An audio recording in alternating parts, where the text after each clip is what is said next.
We are live.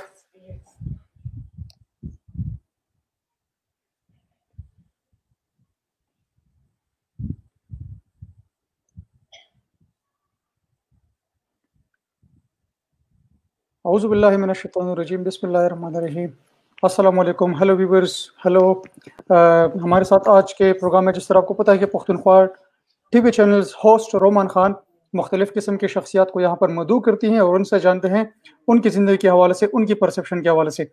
तो आज के प्रोग्राम में भी हमारे साथ मौजूद होंगी सोशल एक्टिविस्ट रिफत वानी साहिबा, और साथ में हमारे साथ इंडिया से ज्वाइन कर रहे हैं कर्नल साहब, कर्नल दिन्नी साहब, जो कि रिटायर हो चुके हैं, जो कि आर्मी का एक ऑफिसर रह चुका था। तो आज के टॉपिक, आज का सेगमेंट जो है वो पार्टिकुलरली इंडिया, चाइना, पाकिस्तान और इस रीजन में जो जियो पॉलिटिक्स हैं और जियो स्ट्रेटेजिक सिचुएशंस हैं और पीस के कॉज के ऊपर हैं। तो इस पे हमारे साथ जो है ना आज एनालिसिस करेंगे रिफत वानी साहिबा भी, और साथ में कर्नल साहब भी, और हमारे साथ एक और शुएब शाह साहब फिर बाद में ज्वाइन करेंगे। वो खुद ही कश्मीर से हैं और हमारे साथ वो भी अपनी एनालिसिस शामिल करेंगे कि आज के दिन के हवाले से और आज के सेगमेंट के हवाले से। तो सबसे पहले शुरू करते हैं लेडीज फर्स्ट की तरफ के। हमारे साथ आज के प्रोग्राम में खवातीन का भी बाकायदा से अल्हम्दुलिल्लाह आगाज हो चुका है। तो मैं वक्त देता हूँ रिफत वानी साहब को। आपके मशकूर हैं। अस्सलाम वालेकुम बीबी, के आपने हमारे प्रोग्राम में बाकायदा से शिरकत किया।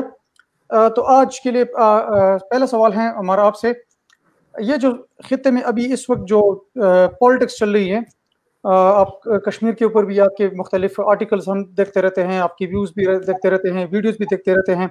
तो हमने सोचा कि चलो आपको भी इसमें आपकी परसेप्शन भी सुन लेते हैं। तो कश्मीर कोस्ट के ऊपर बीबी आपकी क्या परसेप्शन है, एनालिसिस क्या है? एक तरफ गिलवान वैली है, दूसरी तरफ इंडिया है, दूसरी तरफ तो है ना, इस तरफ फिर पाकिस्तान है, बीच में से कश्मीर है। इस ऑल सूरत हाल को आप किस तरफ देख रहे हैं कि क्या इन सब में अगर कश्मीर भी इसके ऊपर जो है ना अभी बाकायदा से इसकी कब्जे की चिमगुइयां कर रहे हैं कि ये हमारा इलाका है, इंडिया बाकायदा कह रहा है कि ये हमारा इलाका है, पाकिस्तान कह रहा है कि हमारा, कश्मीरी क्या कह रहे हैं? आप कश्मीर से बिलोंग करते हैं, तो कश्मीरी की क्या परसेप्शन है इसके ऊपर? बिस्मिल्लाहिर्रहमानिर्रहीम। शुक्रिया रोमान साहब आपका, और कर्नल साहब आदाब आपको। सबसे पहले तो मैं कहूंगी कि ये जब से पाकिस्तान और इंडिया आज़ाद हुए तो मैं तो यही कहूंगी कि हम लोग ऑक्युपाई हो गए, और उसके बाद जो इंडिया है वो खुद यूएन के अंदर जो है वो मसला कश्मीर को लेके जाते हैं, और वहां पे जो है बहुत सारी उसके ऊपर रेजोल्यूशंस पास होती हैं, और उसके बाद इंडिया और पाकिस्तान दोबारा से एक एग्रीमेंट करते हैं जिसको शिमला अकॉर्ड कहा जाता है, और वहां पे ये दोनों ममालिक डिसाइड करते हैं कि हम अपना जो डिस्प्यूट है इसको, यानी जो भी हमारे including state Jammu and Kashmir का डिस्प्यूट है, इसके साथ साथ जो है हम अपने सारे डिस्प्यूट जो है वो खुद बायलैटरल जो है उसको रिजॉल्व करेंगे। तो अभी जब ये यूएन में जाता है पाकिस्तान, या यूएन का कोई सेशन होता है कश्मीर के ऊपर, तो वहां पे यूएन इनको कहता है bilateral issue between India and Pakistan, go and resolve.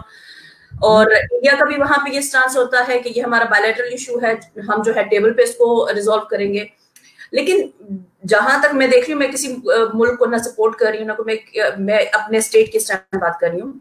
जब इन दोनों को दोनों एक दूसरे से बात करते हैं, तो मैंने हमेशा देखा कि इंडिया की तरफ से जो है हमेशा रिजेक्ट किया जाता है इसको, कि हम टेबल पे आके बात करने के लिए तैयार नहीं है। अगर हम बात करेंगे तो हम जो पाकिस्तान ऑक्युपाइड कश्मीर है हम उसके ऊपर बात करेंगे, जो हमारे पास है। हमारे पास लीगल डॉक्यूमेंट्स हैं जो शेख अब्दुल्ला ने और महाराजा ने साइन किए हुए हैं, तो हम जो है उसके ऊपर बात नहीं करेंगे, वो हमारा अटूट अंग है। मुझे जो है अभी इस पे एक 2-3 सवाल मैं कर्नल साहब से पूछना चाहूंगी, बिकॉज वो मोर रेलेवेंट है सब्जेक्ट के, बिकॉज वो उनका ताल्लुक आर्मी से है और आर्मी का बड़ा योगदान है कश्मीर के अंदर, माफ कीजिएगा, हमारे ह्यूमन राइट्स वायलेशन में। तो मेरा इनसे भी ये सवाल होगा, अब तो हमारा एग्रीमेंट जो है वो मोदी जी ने उड़ा दिया, अब तो हमारा आपके साथ एग्रीमेंट भी खत्म हो गया, आर्टिकल 370 खत्म हो गया, हमारे जो एक लीगल जो डिस्प्यूट था वो डिस्प्यूट जो है एक अब वो एक ऑक्यूपेशन की शक्ल इख्तियार करवा दी मिस्टर मोदी जी ने। तो अभी भी जो है मिस्टर मोदी जो है उसको रिजॉल्व करने की तरफ नहीं लेके जा रहे हैं। उल्टा जो हमारा इलाका था वो भी चाइना को उन्होंने सरेंडर कर दिया। हमारा लद्दाख उठा के चाइना को दे दिया। पहले हम 2 मुल्कों से नहीं लड़ रहे, हम तीसरे और से कैसे लड़े? बीबी मैं आपको एक बात बता दूं कि लेकिन अभी तो वहां पर कोई सरेंडर की हमने बात नहीं सुनी कुछ खास हद तक।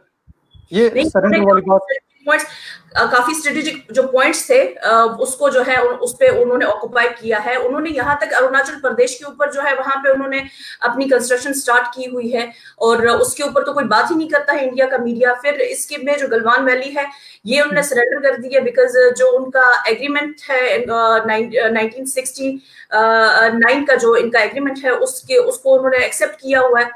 तो वो तो पीछे नहीं जाएगा। वो क्यों पीछे जाएगा यहाँ से? क्योंकि इंडो पैसिफिक सी में अमेरिका को लेकर आना और फिर उसके बाद जो है ऑस्ट्रेलिया को उनको इन ममालिक को लेकर आना, तो वो तो अपने लिए चाइना थ्रेट फील करता है और वो वहां से अपना सी पैक सिक्योर करने के लिए वो तो किसी भी लेवल तक जाएगा। और उनको मौका दिया है मोदी गवर्नमेंट ने। मोदी गवर्नमेंट जो एक वक्त में जो है कांग्रेस के ऊपर वो बड़ा शोर करते थे इसके ऊपर, लद्दाख के ऊपर, तो उन्होंने तो उठा के पूरा का पूरा जो है इस टाइम तमाम जो जितने भी स्ट्रेटेजिक पॉइंट्स है वो उठा के उनके हवाले कर दिए हैं। तो अब हमें तीसरे न्यूक्लियर पावर से हमारी जमीन कौन लेके देगा? तो ये पूरा जो डिस्प्यूट है इसको जो है एक तीसरा मुल्क को भी जो है उसका एक फरीक बना दिया है मिस्टर मोदी ने इस टाइम। आते हैं कर्नल साहब की तरफ। कर्नल साहब, आपकी अपनी जितनी भी थ्योरीज होती हैं, जो भी आप इंडिया के बिहाफ पे बात करोगे, हम सब आपको सुनेंगे, आपकी बात को अप्रिशिएट कीजिएगा। आपकी जो भी थ्योरीज है, आप जो भी कहोगे, यहाँ पर हर किसी की अपनी अपनी परसेप्शन होती है। बीबी ने अपनी परसेप्शन शेयर कर दी, आप अपनी परसेप्शन शेयर करेंगे, हम कुछ अपने सवाल पब्लिक लेवल के ऊपर करेंगे। फिर शुएब शाह साहब भी हमारे साथ मौजूद हैं, तो फिर उसके सवाल और उसकी एनालिसिस को भी फिर हम देखेंगे। कर्नल साहब, आपके सवाल नंबर 1 आपसे हैं। आप इस ओवरऑल कॉन्फ्लिक्ट को किस तरह देखते हैं? एक तरफ कश्मीर है कि एक पाकिस्तान और इंडिया के दरमियान एक ना हल होने वाला 73 सालों का दास्तान है, लेकिन आगे आप क्या समझ रहे हैं कि एक तरफ कश्मीर की इशू है, तो दूसरी तरफ आप देखिए अभी आपका अपना एक तनाज़ा चल रहा है हिंदुस्तान के साथ। तो इस समय में आप रिटायर हैं, लेकिन फिर भी कम से कम आर्मी के थिंक टैंक से वाकिफ है कि आगे इंडिया की स्टांस क्या है इसके ऊपर, कि आगे क्या होने जा रहा है, कि क्या कश्मीरियों को सिर्फ और सिर्फ पाकिस्तान भी सिर्फ और सिर्फ यही बातें करेंगे? मैं खुद पाकिस्तान से हूँ, लेकिन मैं सिर्फ और सिर्फ यहाँ पर जनरल परसेप्शन शेयर कर रहा हूँ कि पाकिस्तान भी सिर्फ बातें ही करते हैं कि हम ये करेंगे, हम वो करेंगे। उधर से इंडिया ने भी सिर्फ ये करना है कि आज मिसाल लॉ बना दी, कल 371 हटा दिया, ये किया वो किया। कश्मीरी को कौन राइट देगा? वो खुद ही ना, तो मैं तो एज एम सेल्फ मेरा यहाँ पर कोई हक नहीं बनता कि मैं चाइनीज को बोल दूं, इंडियन को बोलूं कि हमारे साथ आ जाओ। यस, एक बंदा आना चाहे तो फिर हम उसको वेलकम करते हैं, क्योंकि हम मेहमान नवाज बहुत हैं।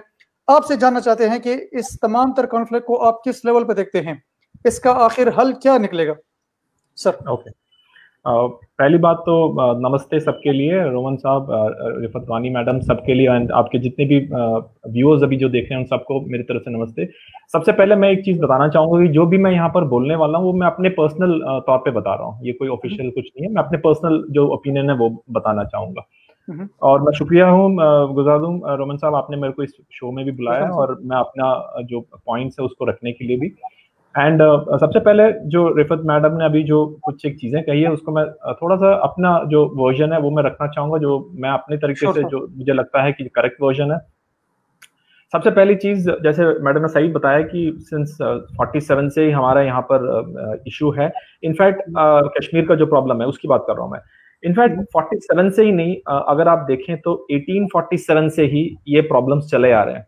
अगर आप पुराने जो इश्यूज देखेंगे तब से ही ये प्रॉब्लम चले आ रहा है। इट इज नॉट कि आज के तारीख में ये शुरू हुआ है या 47 से शुरू हुआ है। अगर हमें उनको देखना है तो पीछे भी जाकर देखना पड़ेगा कि क्या क्या मसले हुए थे जिसकी वजह से आज कश्मीर में जो है वो वहां पर जिस हालत में जो है वहां पर, तो उसमें बहुत सारे पुराने लोग भी हैं कि किस तरह से वहां पर हुआ था। वो बहुत सारे स्टोरीज हैं, उसमें बहुत सारे कारण हैं जिसकी वजह से करते करते करते हमें सब पता है कि 47 में क्या हुआ था और 47 में उसके बाद किस तरह से भारत वहां पर आए थे।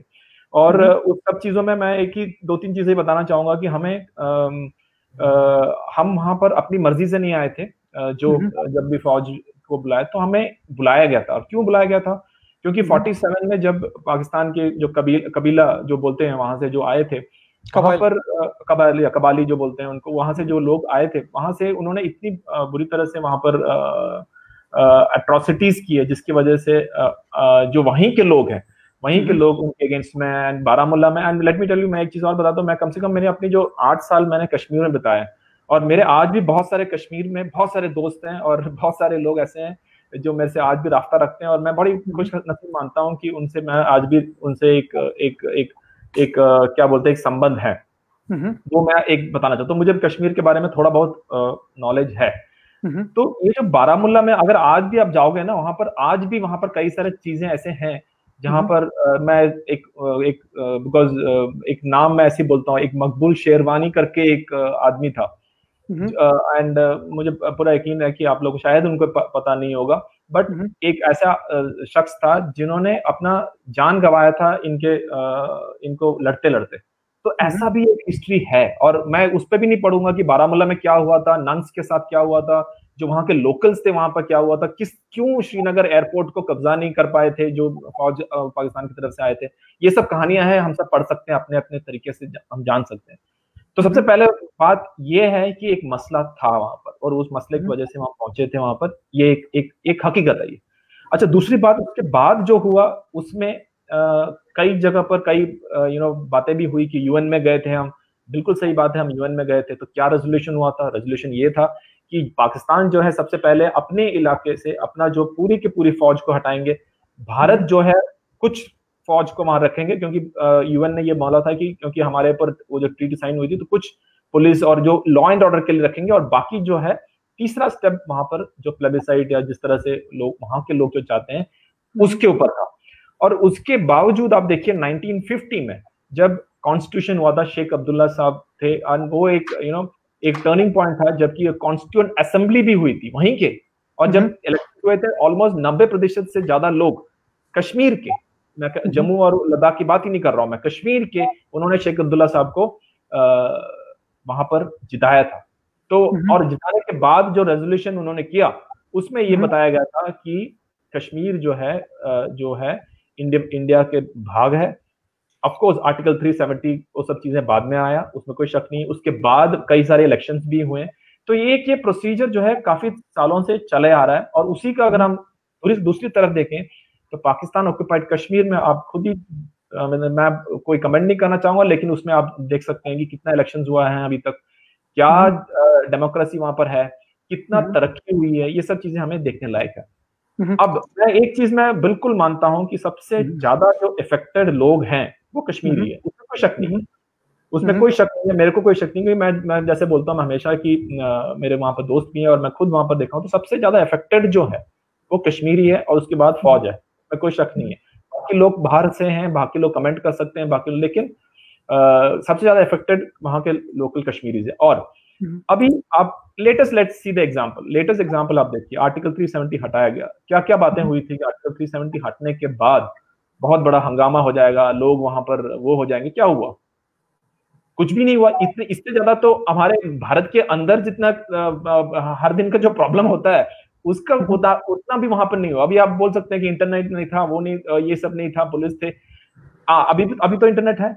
तो और जितने मैं इसलिए बार बार जो कह रहा हूं कि मैडम ने जो बोला वो एक व्यू है विच इज वेरी रेलेवेंट, वहां का ऐसा एक व्यू है, बट एक other view which is there, और बहुत साइलेंट व्यू है, क्योंकि वो डरते हैं। अगर वो जैसे अभी 3-4 दिन पहले ही एक नेशनल पार्टी का एक लीडर को मारा गया, खुलेआम मारा गया, तो वो डरते हैं, अगर वो मुंह खोलते हैं तो शायद उनको अपनी जान से गंवाना पड़े।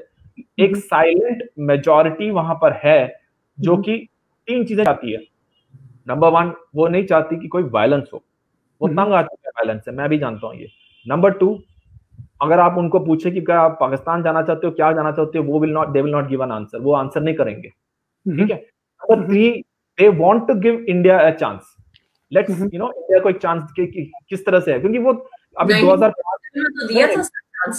Let him speak. अभी मैं 2005 की उसमें अभी जो चल रहा है, मैं am telling you that is why, and always it is because of that only. जैसे आप बोल रहे हैं चांस की बात जो है, क्यों इलेक्शंस चलते हैं वहां पर? मैं जानता हूं कि जो पहले के इलेक्शंस थे और बाद के इलेक्शंस में का फर्क है, I am not denying that, but उसके बावजूद अगर चल रहे हैं तो एक साइलेंट मेजोरिटी ऐसे लोग हैं जो कि चुप हैं, क्योंकि वो डरते हैं, लेकिन अगर उनको एक मौका मिला जाए तो वो चाहते हैं कि अमन हो। और अमन आज अभी वो क्यों कंपेयर करते हैं वो, ठीक है, कंपेयर किससे करते हैं? 2005 में उरी और मुजफ्फराबाद में रोड का जो शुरू हुआ, तब भी मैं वहीं था।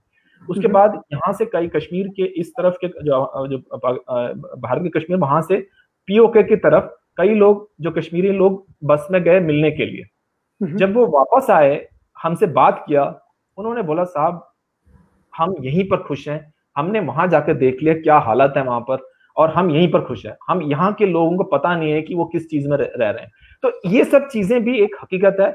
बाकी आप अपना अपना जो ओपिनियन है, I am not saying that, denying that कि ऐसे ओपिनियन नहीं है, मैं मानता हूं कि ऐसे ओपिनियंस हैं, लेकिन जो मैं कह रहा हूं वो भी एक हकीकत है।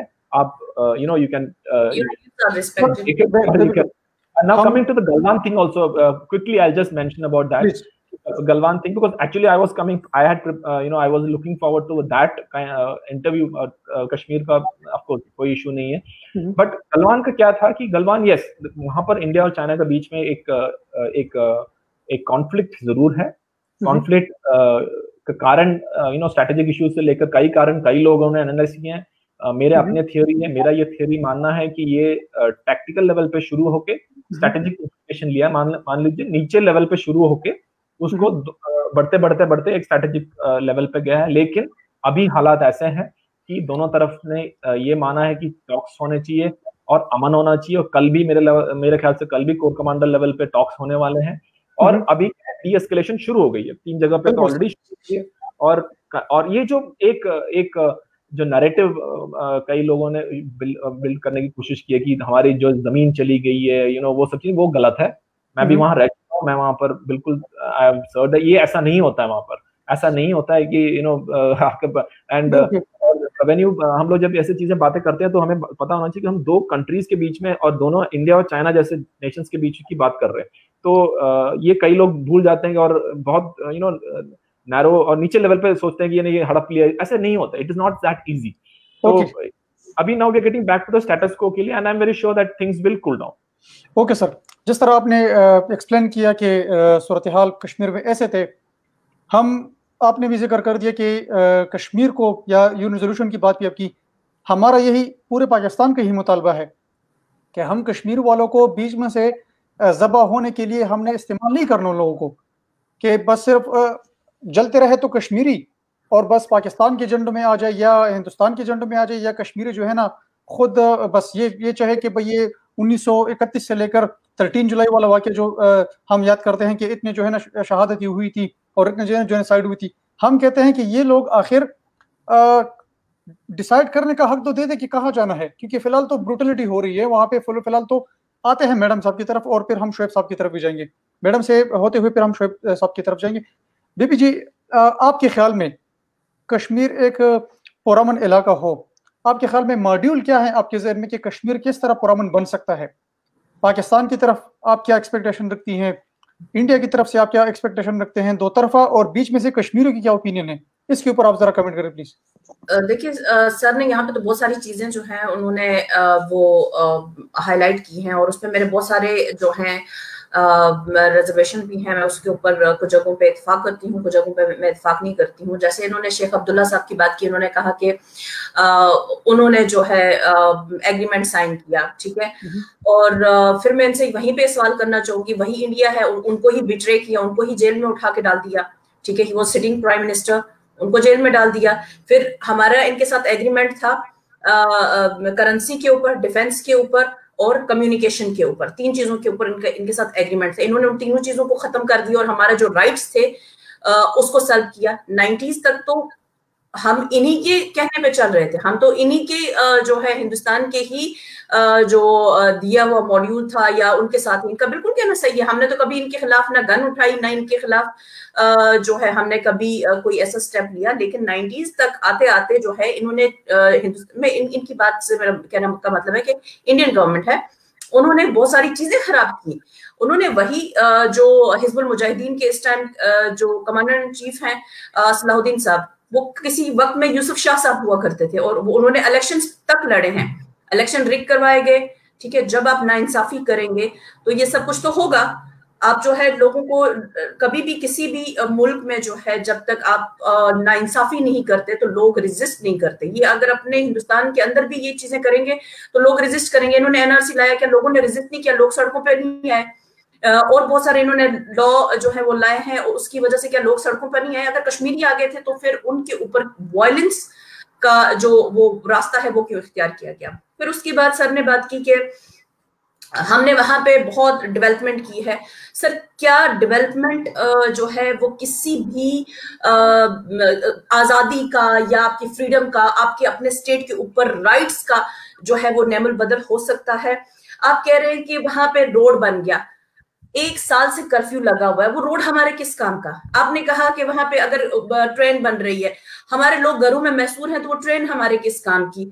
आपने कहा कि वहां पे एयरपोर्ट बन गया, उसमें आर्मी का सामान आ रहा, आर्मी आ जा रही है, वो एयरपोर्ट हमारे किस काम का? जब 1 साल से हमारे स्कूल बंद है, कॉलेज बंद है, यूनिवर्सिटीज बंद है, वो डेवलपमेंट को हमने क्या करना है जब हमारे बच्चे तालीम से भी महरूम हुए जा रहे हैं? आपने कहा कि 370 हटाने के बाद जो है हमारे वहां पे कोई भी वायलेंस देखने में नहीं आया, लोग एक पुरअमन चाहते हैं। वो पुरअमन लोग हैं सर, वायलेंस आपकी तरफ से हो रहा है, वो पुरअमन लोग हैं। अगर वो पुरअमन है, वो अगर पुरअमन है, वो अगर आर्टिकल 370 खत्म होने के बाद भी घरों से नहीं निकलते तो फिर 10 महीने कर्फ्यू लगाने का क्या जवाब बनता है हिंदुस्तान की गवर्नमेंट को? और वो भी इतना पॉइंट नोट करे सर, अभी भी के वर्ड्स नोट किए हुए थे तो मैं उनके ऊपर वो कर रही हूँ। तो सब इंतजार कर रहे हैं फिर जी हम बार उसमें बात करें इस पे, क्योंकि ये कॉन्फ्लिक्ट ना सकती हूँ आप, हम इंडियन चैनल की तरह वो नहीं करेंगे कि आप मुझे बात करने दूं जी। तो आर्टिकल 370 का आपने कहा कि लोगों ने जो है कोई भी रेजिस्टेंस शो नहीं की, लोग पीसफुल रहे। तो पीसफुल रहने के बाद भी आज तक 2G वहां पे चल रहा है। वहां पे सुप्रीम कोर्ट ऑफ इंडिया कहती है कि हम जो है आर्टिकल 370 को हम नहीं सुनेंगे, हम उसके ऊपर सुनवाई नहीं करेंगे। हम वहां पे 4G अगर रिस्टोर करोगे तो वहां पे ये सारी चीजें होंगी। आपका कानून हमें कहां पर, हमारे लिए कहां पे जगह देता है? हमारे कितने आप छोड़े जिन्होंने गन मूवमेंट उठाई, मैं खुद भी इसके खिलाफ हूं कि गन नहीं उठना चाहिए। हमारे लोगों को क्यों अपनी जाने दें? पीसफुल मूवमेंट चलाए, आपके जो भी मसाइल है उसको पीसफुली रिजॉल्व करें। लेकिन मैं आपसे पूछना चाहती हूँ, जो सिविलियंस थे उनके ऊपर जो है जब गोली चलाते हैं, या उनको जो इतने मिसिंग केसेस हैं वहां पर, इतने जो वहां पे जो बच्चों के ऊपर पैलेट्स चले, आपके सुप्रीम कोर्ट ने कौन सा इंसाफ दिया हमें? 1990 में जब हमारे कुनन पोशपोरा में हमारी खवातीन का रेप होता है, वो दोबारा से दरवाजा खटखटाते हैं इसका आपके कोर्ट्स का, वो खवातीन अपना राइट मांगते हैं। आपकी राष्ट्रीय राइफल की तरफ से वो हुआ था, इतना बड़ा इंसिडेंट हुआ, उसके ऊपर कोई भी जो है हमारी सुनवाई नहीं होती। आप जो है आप हमें कहते हैं कि कश्मीर के लोग पीसफुल हैं, बाहर नहीं निकल रहे हैं आफ्टर एब्रोगेशन ऑफ आर्टिकल 370, तो आप उन लोगों को क्या फैसिलिटेट कर रहे हैं? आप उनके ऊपर लॉकडाउन आप इम्पोज किए जा रहे हैं, आप उनसे उनका तालीम का हक छीन रहे हैं। तो कल आप उनसे क्या एक्सपेक्ट करते हैं कि वो कौन सा रास्ता इख्तियार करेंगे? बीबी आते हैं शेर साहब की तरफ, आपकी तरफ पे जाएंगे। सर ने कुछ पॉइंट नोट किए हैं, वो भी जो है ना अपनी एनालिसिस के ऊपर जो है ना शेयर करेंगे। शेफ साहब, आपको भी खुशामदीद कहते हैं अपने प्रोग्राम में। जिस तरह हमारे साथ कर्नल साहब हैं और हमारे साथ अपनी social activist, women right activist Rifat Vaniya साहब भी मौजूद हैं, तो आपको अपने प्रोग्राम में खुशामदीद कहते हैं। आपने भी हमें ज्वाइन किया। सर, इस ओवरऑल कॉन्फ्लिक्ट को आप किस एंगल से देखते हैं कि इसका आखिर हिंदुस्तान को क्या करना चाहिए, पाकिस्तान को क्या करना चाहिए? इस कश्मीरियों के ऊपर दो तरफा सियासत हो रही है, हिंदुस्तान से भी हो रही है, पाकिस्तान से भी हो रही है। आखिर इसका नतीजा क्या निकलेगा? सियासत के ऊपर सियासत, वो भी असलहा लेंगे, ये भी असलहा लेंगे, वो भी कहें कि ये मुजाहिदीन को सपोर्ट कर रहे हैं, हम भी कहें कि ये आरएसएस को सपोर्ट कर रहे हैं, आरएसएस को अंदर किया, वो कह रहे कि मुजाहिदीन को अंदर किया। तो आखिर कश्मीरी लोगों को दो तरफा, पाकिस्तान भी इस तरफ जो है ना इसके ऊपर पॉलिटिक्स कर रहे हैं, हिंदुस्तानी पॉलिटिक्स कर रहे हैं। आखिर कश्मीरियों का क्या हक है? वो कहाँ पर जाएंगे? बिस्मिल्लाहिर्रहमानिर्रहीम। जनाब रोमान साहब, मैंने दोनों तजिए सुने हैं, कर्नल साहब का भी सुना और मैंने रिफत वानी साहब का भी सुना। मैं कर्नल साहब के कुछ पॉइंट्स का जवाब दूंगा, तो उसके बाद फर्दर मैं इसको एलॉबरेट करने की कोशिश करूंगा। कर्नल साहब ने जब कहा कि 18वीं सदी से ये मसला है, ये आज का मसला नहीं है, ये पिछले 73 साल का मसला नहीं है, और वाकई उन्होंने बिल्कुल सच कहा है। ये उसी तरह 73 साल पुराना मसला है और वही तारीख लिखवाई गई है हिंदुस्तान में जैसा औरंगजेब साहब के बारे में वहां पर लिखा गया है। जो औरंगजेब अपने खजाने से अपनी एक रोटी नहीं खाता था, सिर्फ अवाम के लिए उसने सब कुछ रखा हुआ था। जिस औरंगजेब ने मंदिरों को डोनेशन दे दी है, 40 मंदिरों को डोनेशन दी है और 4 मंदिर तोड़वाए हैं। तोड़वाए क्यों मंदिर वो कोई नहीं बताता है, वो सब बताते हैं हिंदुस्तान वाले, लेकिन जो 40 मंदिरों को डोनेशन दी है वो कोई नहीं बताता है। और यही कुछ हो रहा है कश्मीर में। कश्मीर में जैसे इन्होंने बात की है कि हम वहां पर गए नहीं है, हमें वहां पर बुलाया गया है। नहीं कर्नल साहब, ये झूठ है, ये बिल्कुल 100% झूठ है। आपको नहीं बुलाया गया, आप प्लानिंग के तहत वहां पर आए। आपने पटियाला फोर्सेस के साथ मिलकर, आपने महाराजा के साथ मिलकर एक प्लानिंग की है। मुझे यह बताएं कि अगस्त में पाकिस्तान आजाद हो जाता है, सितंबर में हमला हो जाता है कश्मीर के ऊपर पाकिस्तान की तरफ से, कौन सी फौज थी पाकिस्तान की? लेकिन सर पाकिस्तान भी तो उधर गए हैं ना सर, पाकिस्तान की फौज मैं भी तो यही बात कर रहा हूँ। पाकिस्तान कौन गए थे? ये खान ऑफ मंग थे, उसके दोस्त थे, ये मरी कबीला था, कुछ पठान थे। जाहिर सी बात है महाराजा ने इतना जुल्म किया था मुसलमानों के ऊपर, तो मुसलमानों ने बगावत शुरू कर दी। जब मुसलमानों ने बगावत कर दी है तो उनकी सपोर्ट के लिए कुछ पठान यहाँ से गए, लेकिन वो थे 10 या 15%। बाकी सारे आजाद कश्मीर के लोकल लोग थे जिन्होंने हथियार उठाया और जो महाराजा के खिलाफ खड़े हो गए थे और खदेड़ दिया आजाद कश्मीर की हदूद से उसको बाहर। जब ये लोग पूछे बारामूला, वहां पर कर्नल साहब ने बात किया मकबूल शेरवानी की। मकबूल शेरवानी को मैंने अच्छी तरह पढ़ा है, बहुत अच्छा पढ़ा है, और उसकी काफी सारी फैमिली को मैं अच्छी तरह जानता भी हूँ। मकबूल शेरवानी कुछ बदबख्त थे वहां पर जो महाराजा के पेरोल पर थे, जिनको महाराजा पैसे दे रहा था। उन्होंने वहां पर क्या किया कि अपनी वो सल्तनत बचाने के लिए, अपनी जागीर बचाने के लिए उन्होंने महाराजा को सपोर्ट किया। और जो यहाँ से आजाद कश्मीर के लोग गए थे, जो यहाँ से पठान गए थे, उनकी मुखबिरी की उन लोगों ने, और मुखबिरी करवा के उनको वहां पर मरवा दिया, क्योंकि इंडियन आर्मी बिल्कुल रेडी थी। वो सितंबर में नहीं, वो अगस्त में ही बिल्कुल तैयार बैठी। मतलब जो ही डिवीजन हो गया हिंदुस्तान और पाकिस्तान का, और उसी वक्त से हिंदुस्तान ने वहां पर बाकायदा पटियाला रेजिमेंट को यह हुक्म दिया था कि जब हम कहेंगे आपने कश्मीर पर चढ़ाई करनी है। और ये एक कन्स्पिरेसी उस वक्त चली है, उस कन्स्पिरेसी के तहत ये पठान यहाँ से चले गए वहां पर और वहां से इंडियन फौज आ गई। बहरहाल जो हुआ सो हुआ, उस वक्त चला गया वो जमाना। उसके बाद हिंदुस्तान ने अक़वाम मुत्तहिदा में ये लिखकर दे दिया कि कश्मीर का मसला कश्मीरियों की राय के मुताबिक, अक़वाम मुत्तहिदा के रायों के मुताबिक हल होना चाहिए। उसमें कर्नल साहब ने यह कहा कि पाकिस्तान ने अपनी फौज निकालनी है और हिंदुस्तान अपनी पार्शली फौज रखेगा। बिल्कुल इस बात पर आज भी पाकिस्तान कायम है, लेकिन पहले हिंदुस्तान मसला तस्लीम तो करे। हिंदुस्तान ने पिछले 73 साल से इस मसले को मसला तस्लीम किया ही नहीं। जिस दिन हिंदुस्तान इस मसले को कहेगा हाँ जी कश्मीर एक डिस्प्यूटेड टेरिटरी है, हम कश्मीरी पाकिस्तानी फौज को आजाद कश्मीर से बाहर निकालेंगे, हम कश्मीरी यहाँ से आजाद कश्मीर को, कश्मीरी जो है ना, हम पाकिस्तान की फौज को यहाँ से बाहर निकालेंगे। और इंडिया जो है, जो उस वक्त फौज रखी थी, उस फौज का, ये आप याद रखें, ये फिगर नोट करें, जो फौज वहां पर 1948 में थी, उस फौज का 25% वहां पर रहेगा। ये नहीं होगा कि आज की 10 लाख का 25% वहां पर रहेगा, नहीं। 1948 में जितनी फौज थी उसका 25% वहां पर रहेगा और पाकिस्तान की सारी फौज यहां से विड्रा होगी, सिर्फ यहां पर पुलिस होगी। लेकिन सबसे पहले इसके लिए हिंदुस्तान को यह कबूल करना है कि मसला कश्मीर एक मसला है जो हल तलब है।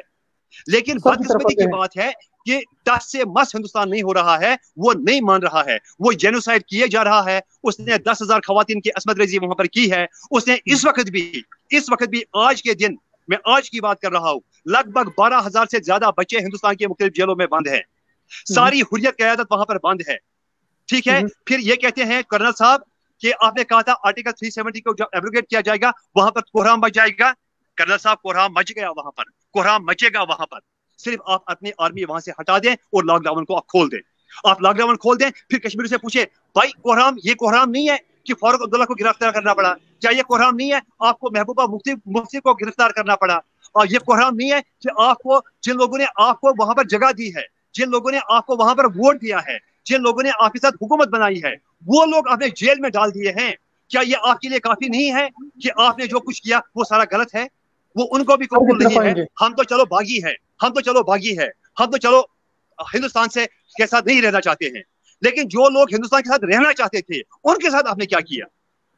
सर वेरी वेरी क्वेश्चंस, मेरे ख्याल से सवालात बहुत ज्यादा हो चुके हैं, क्योंकि आप एक रिस्पॉन्सिबल हैं उसकी वजह मैं ये बता रहा हूँ क्योंकि ज्यादातर सवाल पाकिस्तान की तरफ से भी हम कर रहे हैं और दो तरफा जो है ना आपके ऊपर सवाल ज्यादा, रिस्पॉन्सिबिलिटी ज्यादा पड़ती है, तो हम भी कुछ खास हद तक बैलेंस करने की कोशिश करते हैं।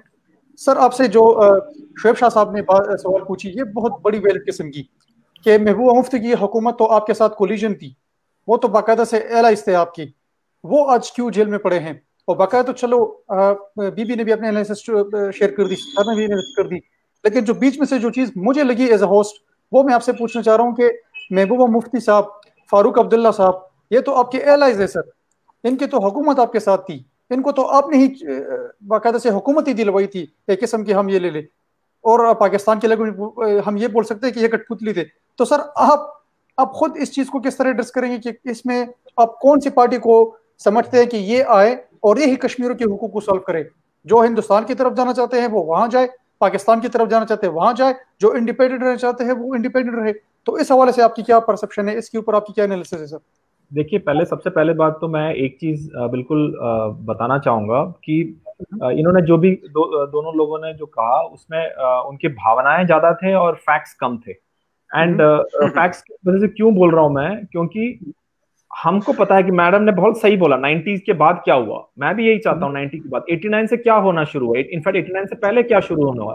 किसने हथियार दिए कश्मीर के जो आवाम को, किसने हथियार दिए और किसने बोला था कि भाई अभी आप जंग लड़ो वहां पर, किसने दिए थे वो?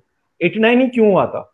89 में जो मुजाहिदीन अफगानिस्तान जो लड़ाई खत्म हुई थी, तो वहां से जब एक इनको जो पूरा लड़ाई खत्म हो तो उन्होंने चैनलाइज किया कश्मीर में। किसने जो कश्मीर के जो आवाम है, जो लड़के हैं, जो बच्चे हैं वहां पर, उनको हथियार किसने दिए? आप बताइए। अगर हथियार नहीं होते तो क्या इतने, हाँ बिल्कुल पाकिस्तान। तो आज मैं वही बोल रहा हूँ, बिल्कुल। तो आज अगर पाकिस्तान में ये बीबी लेट हिम स्पीक, मैं आपकी तरफ आ रहा हूँ। सर आप बोलिए प्लीज। तो इसमें कोई शक नहीं है, आज चाहे इंटरनेशनली हो, चाहे नेशनली हो, चाहे पाकिस्तान खुद हो, मॉरल सपोर्ट की बात करते हैं, तो ये जो हथियार जब से शुरू हुआ है तब से मसला और ज्यादा खराब हुए हैं। अभी आपने बोला कश्मीर का जो पहला जो देखिए, कश्मीर 77% मुस्लिम्स थे, 20% हिंदूज थे, लद्दाखीज थे, ये सब मिलके रहते थे वहां पर। कश्मीर वैली में खुद कितने कश्मीरी पंडित थे, उनके साथ क्या हुआ? तो अगर आप बोलते हैं जनता कुछ नहीं हुआ था, आप देखिए अगर ऐसी इस तरह के अगर इस तरह के अनबैलेंस्ड व्यूज है तो फिर उसमें फिर डिस्कशन आगे बनाने का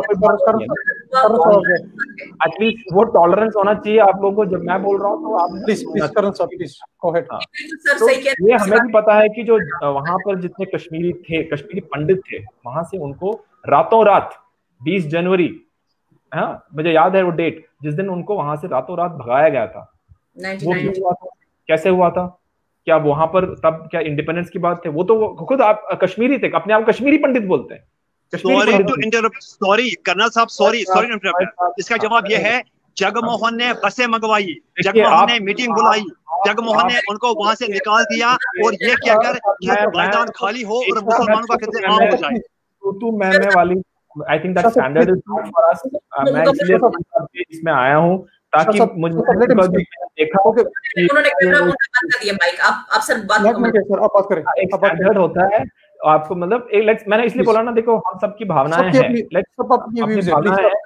व्यूज हैं, उसको रखने का एक मौका देना चाहिए। उसके बाद जो है, तो मेरा ये आई एम वेरी क्लियर कि आज के तारीख में जो सबसे बड़ा प्रॉब्लम है वो है मिलिटेंसी, जो पाकिस्तान स्पॉन्सर्ड है, पाकिस्तान की वजह से जो आ रहा है, और मिलिटेंसी वजह से। और मैं एक चीज और बता देता हूं, ये तारीख जरा बता दे कि ये आप कौन सी एरा की बात कर रहे हैं आप, जरा इसके कोई अभी नहीं, आज की तारीख से जो 89 से स्टार्ट हुआ था, मिलिटेंसी 89 से स्टार्ट हुई थी। तो 89 से लेकर अभी तक ये जो कश्मीर के जो आवाम को हथियार सौंपने वाला जो काम पाकिस्तान ने किया है, वो सबसे बड़ी जो है आज की तारीख में है। आज की तारीख में सबसे बड़ी प्रॉब्लम हुआ है। नंबर टू, आज की तारीख में कश्मीर में ये जो इंसर्जेंसी बोलो, वो इंसर्जेंसी नहीं है, वो एक इंडस्ट्री है। वो इंडस्ट्री क्यों है? क्योंकि वहां पर लोग उस वहां के जो क्या बोलते हैं, वहां पर जो ऐसे लोग भी हैं जो वहां पर इसको चलाना चाहते हैं। कश्मीर के खुद लोग ऐसे हैं जो उनकी वजह से, मैंने जैसे बोला पहले, मैंने बोला था कश्मीर के सबसे ज्यादा अफेक्टेड लोग हैं, तो उन्हीं वही अफेक्टेड लोगों में से कुछ लोग ऐसे हैं जो इसको बरकरार रखना चाहते हैं, नंबर 1। सर आप एक चीज में आपके सामने रखना चाहता हूँ, फिर आप इसके ऊपर क्या करें। 2-3 पॉइंट्स। और मैडम ने जैसे बोला, रिफत मैडम ने कि इन्होंने कुरान पोशपुरा एंड अदर्स, देखिए मैं आपको एक आप रोमान साहब, आप जर्मनी में हैं, आप एक एनालिसिस लीजिए कहीं पे भी, जब भी रेगुलर आर्मी रही है, अब पाकिस्तान में भी आजकल सीआई काउंटर इंसर्जेंसी ऑपरेशंस में आर्मी रही है, आप एनालाइज कीजिए जो ह्यूमन राइट वायलेशंस का एक स्केल देख लीजिए, इंडियन आर्मी का पोजीशन कहां पर आपको दिखेगा, ठीक है? क्योंकि हमारा जो सबसे बड़ा मूल जो चीजें हैं वो हमारी जो है वो सभ्यता, वो अलग है, एक कल्चर है, वो हमारे में एक अलग है। मैं ये नहीं बोलता है कि जब भी फौज आती है तो सब कुछ सब कुछ ठीक, ऐसा नहीं है, लेकिन अगर आप कंपेयर करेंगे किसी भी चीज में, वहां पर 90% से ज्यादा वहां पर ये प्रोपेगेंडा चलता है कि ये किया वो किया, और मैं खुद जानता हूं कैसे होता है वहां पर। तो उसने ये प्रोपेगेंडा कंटेंट है आपके एनालिसिस के साथ एक बहुत ही रिलेटेड इशू है, उसको हम एक्सेप्ट करते हैं। मैंने ये बैठ के एक सवाल मैं इसके सामने रखना चाहता हूं। सर आपने एक बात की कि 89 में पाकिस्तान ने इसको वेपनाइज किया, तो 13 जुलाई 1931 को ये लोग क्यों मारे गए? ये तो पाकिस्तान से आजादी के बहुत पहले हुए थे। तो फिर सर इनको तो किसी ने असलहा नहीं दिया। आप खुद ही क्लेम कर रहे हैं, एडमिट कर रहे हैं कि 89 से पाकिस्तान इसको जो है ना बाकायदा से असलहा प्रोवाइड कर रहा है। तो ये जो 13 जुलाई को 1931 को जो वाकया पेश आया था, वहां पर पाकिस्तान का क्या रोल था सर? देखिए वहां पर तो पाकिस्तान का कोई रोल नहीं था, पाकिस्तान था ही नहीं उस टाइम पे। तो अभी मैं आपको नहीं मैं बताता हूँ आपको, मैं उसका कारण भी बताता हूँ। 13 जुलाई 1931 में जो हुआ था, वहां पर आपको भी पता होगा क्या क्या स्टोरीज हैं उसके भी, क्यों हुए थे वहां पर। किसी ने अफवाह उड़ाए थे कि कुरान शरीफ कहीं पर जला दिए गए, और उसके ऊपर लोगों ने, बाद में पता लगा वो झूठ है। तो देखिए किस तरह से बात बढ़ते किस तरह से बात बढ़ती है, ये भी हमें याद रखना चाहिए। और उसके बाद 31 से लेकर 47 तक क्या हुआ था, क्यों जब आप देखिए, जब जिन्ना साहब कश्मीर में आए तो क्यों नहीं फारूक अब्दुल्ला साहब से, शेख अब्दुल्ला साहब से मिले? क्यों नहीं मिले? वो तो कश्मीरी थे, कश्मीरी के रिप्रेजेंटेटिव थे, क्यों नहीं मिले? क्या पाकिस्तानी पंजाबी मुस्लिम कश्मीरी मुस्लिम को मानते थे? नहीं मानते, आज भी नहीं मानते हैं। तो वो तो खुद अपने पंजाबी मुस्लिम जो है बाकियों को नहीं मानते, तो फिर कश्मीरी मुस्लिम तो क्यों? मेरा सवाल ये है कि 1931 के बाद जब जिन्ना साहब आए थे, जब वो पूरा बाकी जो जगह पे भी गए थे अपना एक पाकिस्तान मुल्क बनाने के लिए, तो मेरा सवाल ये है क्यों नहीं उन्होंने शेख अब्दुल्ला साहब से मिले? क्यों नहीं उन्होंने शेख अब्दुल्ला साहब को कन्विंस किया कि आप पाकिस्तान में आए? क्यों नहीं किया उन्होंने? क्यों नहीं किया? आपकी तरफ आते हैं, जिस तरह सर बता रहे हैं कि क्यों नहीं वो जना है शेख अब्दुल्ला साहब के साथ मिले, और पंजाब वहां पर मैं थोड़ा सा पाकिस्तान की तरफ से मैं आंसर करूंगा, बाकी बीबी को मैं टाइम दे दूंगा, बीबी उसके ऊपर एनालिसिस करेंगे।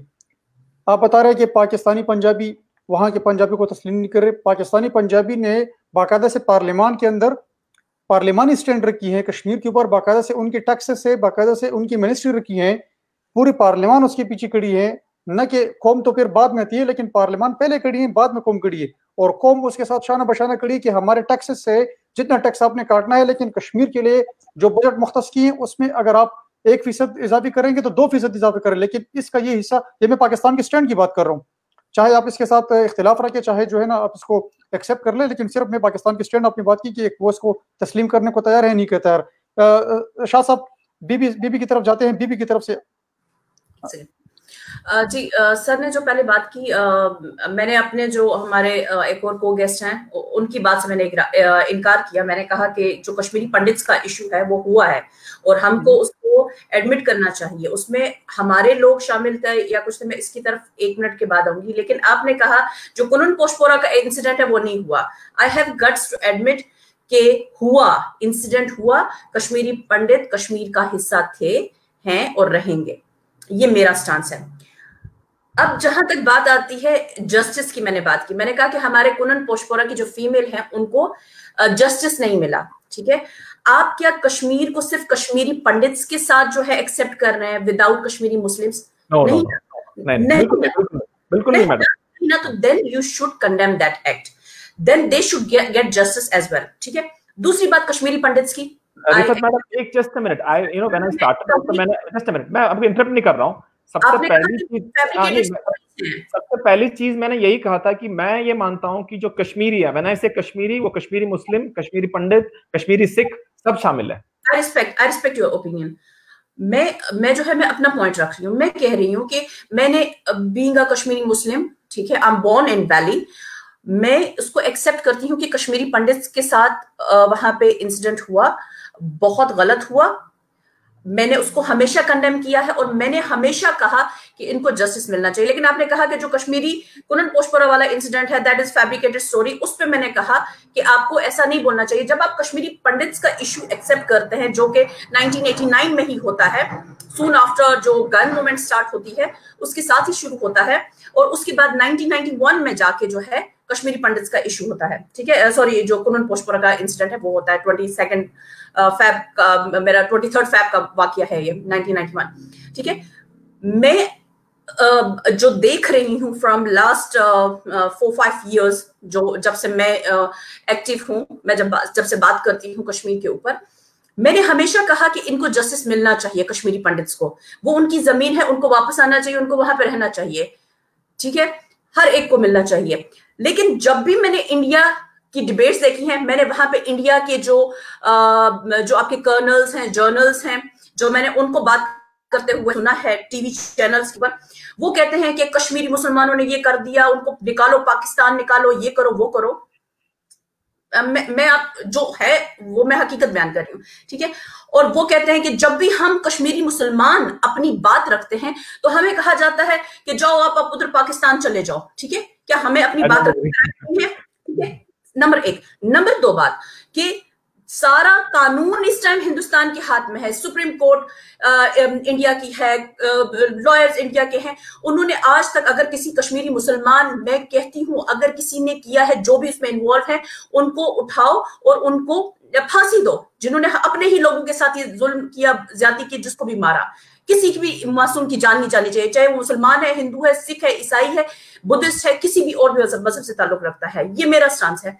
लेकिन कानून आपका, पावर आपकी, वहां पर जो है अब सारे जो लोग जो सेटअप पे बैठे हुए हैं वो सब आपके। तो फिर आप बिटा कराठे को जेल में लेके जाते हैं, उसको जो है आप उसके ऊपर कानूनी कार्रवाई होती है, उसको छोड़ दिया जाता है। ठीक है, और वो 5 अगस्त 2019 तक वो जेल से बाहर रहता है।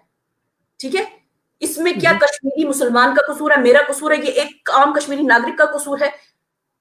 आप की गवर्नमेंट, आपका जो लॉ है, आपके जो जुडिशरी है, उन्होंने किस बेस पे जो है बेटा कराटे को फिर छोड़ा? अगर वो कल्प्रिट था, अगर वो किलिंग्स में इन्वॉल्व था, या जो भी लोग थे, किसी एक को भी आज तक सजा क्यों नहीं हुई आपका निजाम होते हुए? शाह साहब की तरफ आते हैं बीबी, वो कब से वो भी इंतजार कर रहे हैं। शाह साहब आप अपना वेट कर दे प्लीज। जी मैं बात करना चाहता हूँ। मैं कर्नल साहब के 2-4 बातों का मैं जवाब दे दूंगा। इन्होंने कहा कि 1989 से मिलिटेंसी शुरू की है और पाकिस्तान ने हथियार दिया है। पाकिस्तान ने हथियार नहीं दिया, हमने पाकिस्तान से भीख मांग के हथियार लिया। कश्मीर ने पाकिस्तान से भीख मांग के हथियार लिया। और क्यों लिया? इसलिए कर्नल साहब को अच्छी तरह याद होगा कि जब मुद्दा महाज इलेक्शन में आ गई थी, कश्मीरी इलेक्शन प्रोसेस में शामिल हो गई और उन्होंने शेख अब्दुल्ला को बिल्कुल नलिफाई किया था कश्मीर से, लेकिन हिंदुस्तान की गवर्नमेंट ने इंटरवीन किया वहां पर और वो सारे इलेक्शन रिग करवाए और मोहम्मद यूसुफ शाह को बिल्कुल जनाब उन्होंने उसकी जमानत तक जब्त कर दी है और सारा जनाब इलेक्शन जो है ना वो उन्होंने अपने कब्जे में ले लिया। उसके बाद कश्मीरी मायूस हो गए और मायूस होने के बाद उसके बाद कश्मीरी को जेल डालना शुरू कर दिया। जब जेल डालना शुरू कर दिया, जेल में फिर गिलानी साहब भी होते हैं, जेल में इशफाक वानी भी होता है, जेल में यासिर मलिक भी होता है, जेल में बहुत सारे लोग होते हैं। वहां से ये बाद में आते हैं पाकिस्तान और पाकिस्तान की हुकूमत से मिन्नतें करते हैं आजाद कश्मीर की हुकूमत से, क्योंकि ये बेस कैंप है। आजाद कश्मीर का पार्ट है। हम पाकिस्तान से हथियार नहीं ले रहे हैं, हम आजाद कश्मीर से हमने हथियार लिया है। आजाद कश्मीर ने कहां से लिया वो आजाद कश्मीर वाले जाने। हमने आजाद कश्मीर से हथियार लिया, आजाद कश्मीर से ट्रेनिंग ली है और उसके बाद हमने अपने राइट के लिए लड़ना शुरू कर दिया। ठीक, नंबर 1। नंबर 2, जो उन्होंने बात की है कि कश्मीरी पंडित, डिस्ट्रिक्ट कुपवाड़ा में इस वक्त लगभग 100 से ज्यादा मंदिर हैं, मोर देन 100 मंदिर डिस्ट्रिक्ट कुपवाड़ा में, और सब के सब 100% ओके हालत में है। रोजाना सुबह मुसलमान जाते हैं, झाड़ू लगाते हैं, सफाई करते हैं, पानी लगाते हैं, हर बिजली हर चीज का वहां पर उन्होंने ख्याल किया हुआ है। आज से नहीं है, 1990 से। सिर्फ एक मंदिर, लिसन टू बी, मैंने इंटरफेयर नहीं किया था, आप मेरी बात सुने। सिर्फ एक मंदिर जलाया गया था श्रीनगर में, सिर्फ इस तारीख में एक मंदिर जलाया गया श्रीनगर में, और एक मंदिर जलाया गया लोला वैली में। ठीक है, ये जगमोहन की बहुत बड़ी साजिश थी। जगमोहन ने इनको बुलाया, जो हिंदुओं के बड़े थे, इनको बोला कि 2-3 महीने के लिए आप लोग चले जाओ जम्मू, आपको सारा खर्चा पानी पैसा मैं दूंगा, मुझे यहाँ पर जरा सफाई करने दो। वो प्लान ये था कि जो इन्होंने उसके बाद गांव का मैसेकर किया, जो इन्होंने हंदवाड़ा का मैसेकर किया, जो इन्होंने कुलन पुष्परा का मैसेकर किया, जो इन्होंने बिजबाड़ा का मैसेकर किया, जो इन्होंने ये बैसोबा का मैसेकर किया, वो इसलिए किया कि वहां पर कोई हिंदू था नहीं। जो सामने आया गोली मारी, जो सामने आया गोली मारी, जो सामने आया गोली मारी, जो प्रॉपर्टी आई आग लगा दी, जो प्रॉपर्टी आई आग लगा दी, क्योंकि हिंदू कोई नहीं था वहां पर। ये सारी प्लानिंग जगमोहन की थी, ये सारी प्लानिंग। मैं आपको, मेरे पास 1101 सबूत हैं। कर्नल साहब कभी बैठे मेरे साथ, मैं इनको सबूत दिखाऊंगा। ये सारी प्लानिंग जगमोहन की नहीं है। मैं तो कर्नल साहब की तरफ। कर्नल साहब, प्रोग्राम के आखिरी राउंड में आ रहे हैं। मैडम आपकी माइक मैंने म्यूट की है, मैं अनम्यूट कर देता हूँ। प्रोग्राम के आखिरी फेज में हैं हम, सर की तरफ जाएंगे। सर चलो, शाह साहब ने बता दी, रिफत वानी साहब ने भी बता दी, आप खुद इंडिया से ताल्लुक रखते हैं, आर्मी के रिटायर्ड ऑफिसर रह चुके हैं। क्या पाकिस्तान तो बार बार इंडिया को भी ऑफर कर रहा है कि आप एक कदम आए तो हम 10 कदम आगे अमन के पैगाम को लेकर, अमन के पैगाम को लेकर आप एक कदम आइए, हम 10 कदम आएंगे आपकी तरफ। इंडिया की माइंडसेट, इंडिया की थिंक टैंक, पॉलिटिकली, मिलिटरीली, क्या कोई ऐसी माइंडसेट भी वहां पर मौजूद है कि इस कश्मीर के लोगों के साथ मिले, ईद मिलाए, उनके साथ उनके जितने भी रिलीजियस कल्चर है, रमजान में गए, वहां पर उनकी खुशियों में खुश हुए? क्या कोई एक ऐसा माइंडसेट कि कश्मीरियों के पास जाए और उनसे पूछे कि आपका राइट हिंदुस्तान ही देगा, चाहे वो हिंदुस्तान के अंदर, चाहे मैं 10 दफा खुश हूँ? I don't believe on this के कोई बंदा कहे कि भाई यार ये बंदा पाकिस्तान से किसी को स्पॉन्सर करे और कश्मीर में जाके वहां पर करो। नहीं, 100% गलत। क्योंकि मैं नहीं चाहता कि मेरा नाम, जिस तरह मैं पख्तून हूँ, और मुझे कोई कहे कि भाई अफगानिस्तान में तुम्हारा एक भाई मर रहा है, भाई तुम चले जाओ वहां पर। अफगानिस्तान में मेरा भाई मर रहा है, अफगानिस्तान जाने, उनकी गवर्नमेंट जाने, कश्मीरी जाने, उनकी गवर्नमेंट जाने, लेकिन हम सिर्फ ह्यूमैनिटी कॉज के ऊपर हम यहाँ पर सिर्फ एक होने जा रहे हैं।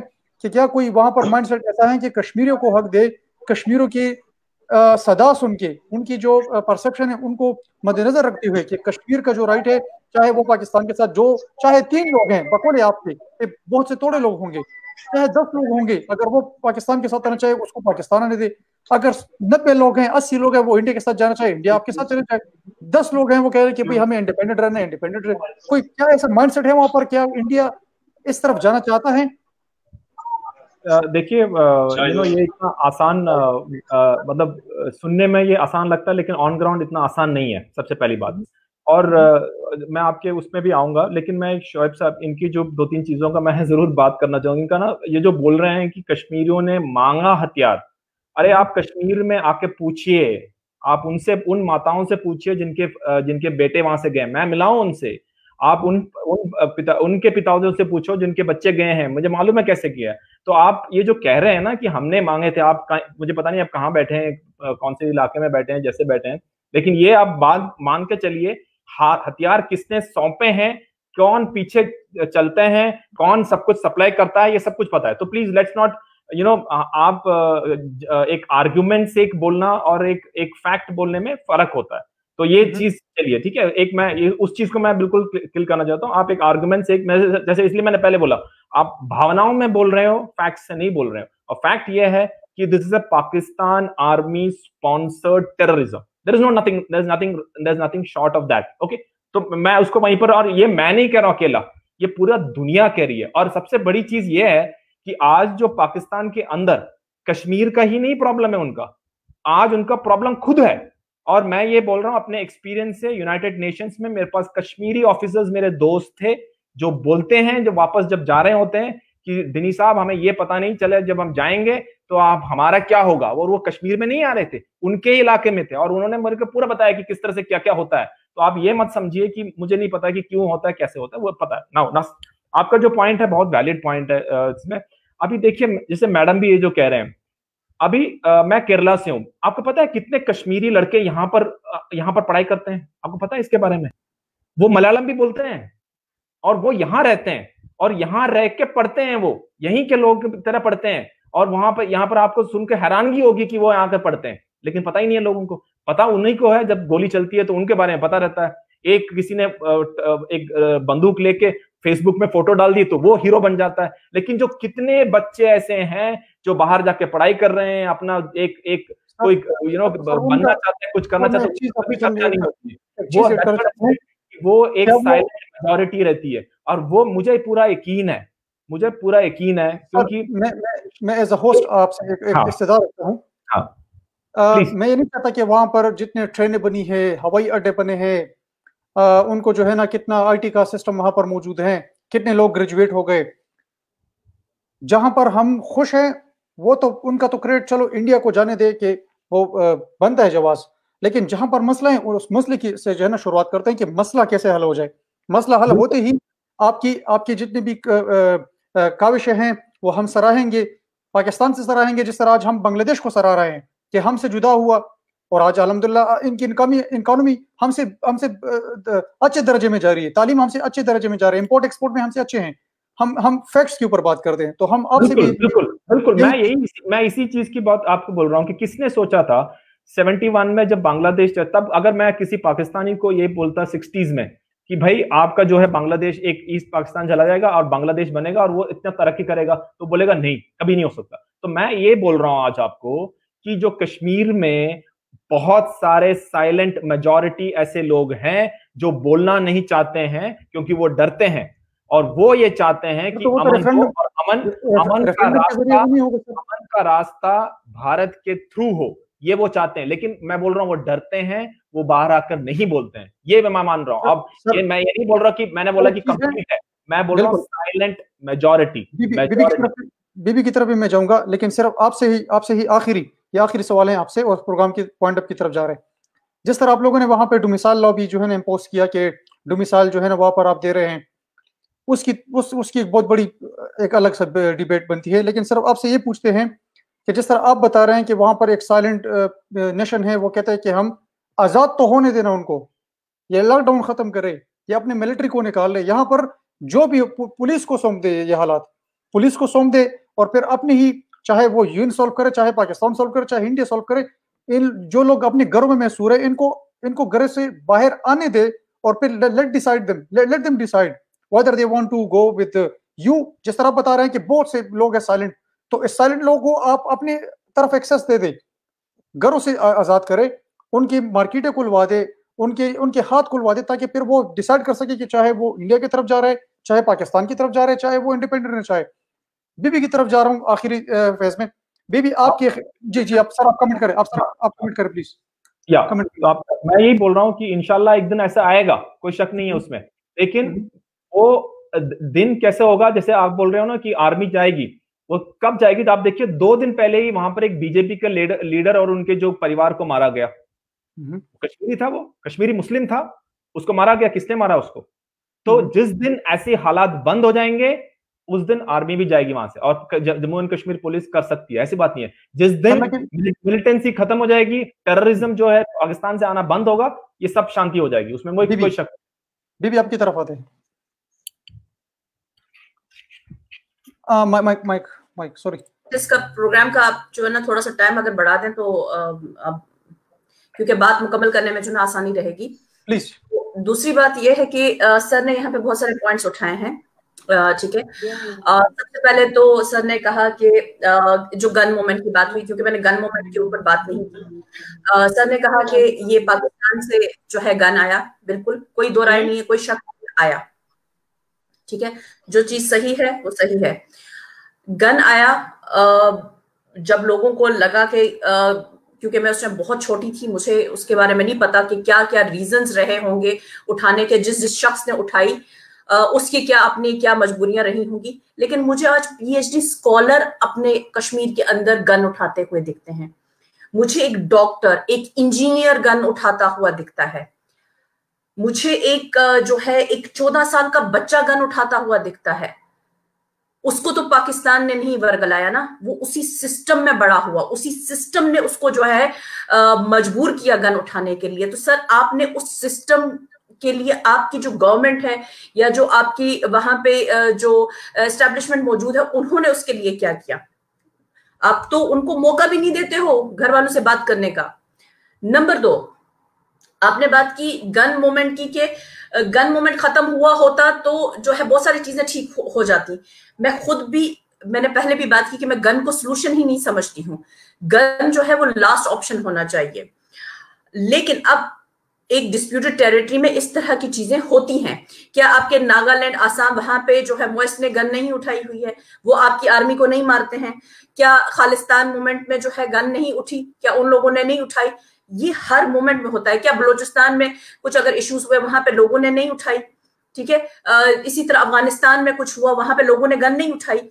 जहां पे लोगों को लगता है कि हमारे राइट्स जो है वो हमें नहीं मिल रहे हैं, वहां पे लोगों को जो सही रास्ता मिलता है, और जब उसके ऊपर गवर्नमेंट का जो एक वो कंट्रोल होता है, या गवर्नमेंट जो है उससे अपने जो एक मुफाद के लिए यूज करती है, तो वहां पे ये सारी चीजें होती हैं। तो फिर उसके बाद जब सिचुएशन आती है 1996 में, जब इंडियन गवर्नमेंट फोर्स करती है कश्मीरियों को कि चलो आओ टेबल पे बात करो हमारे साथ, और उस टाइम गन छोड़ता है कौन? यासीन मलिक साहब अपनी पूरी तंजीम के साथ।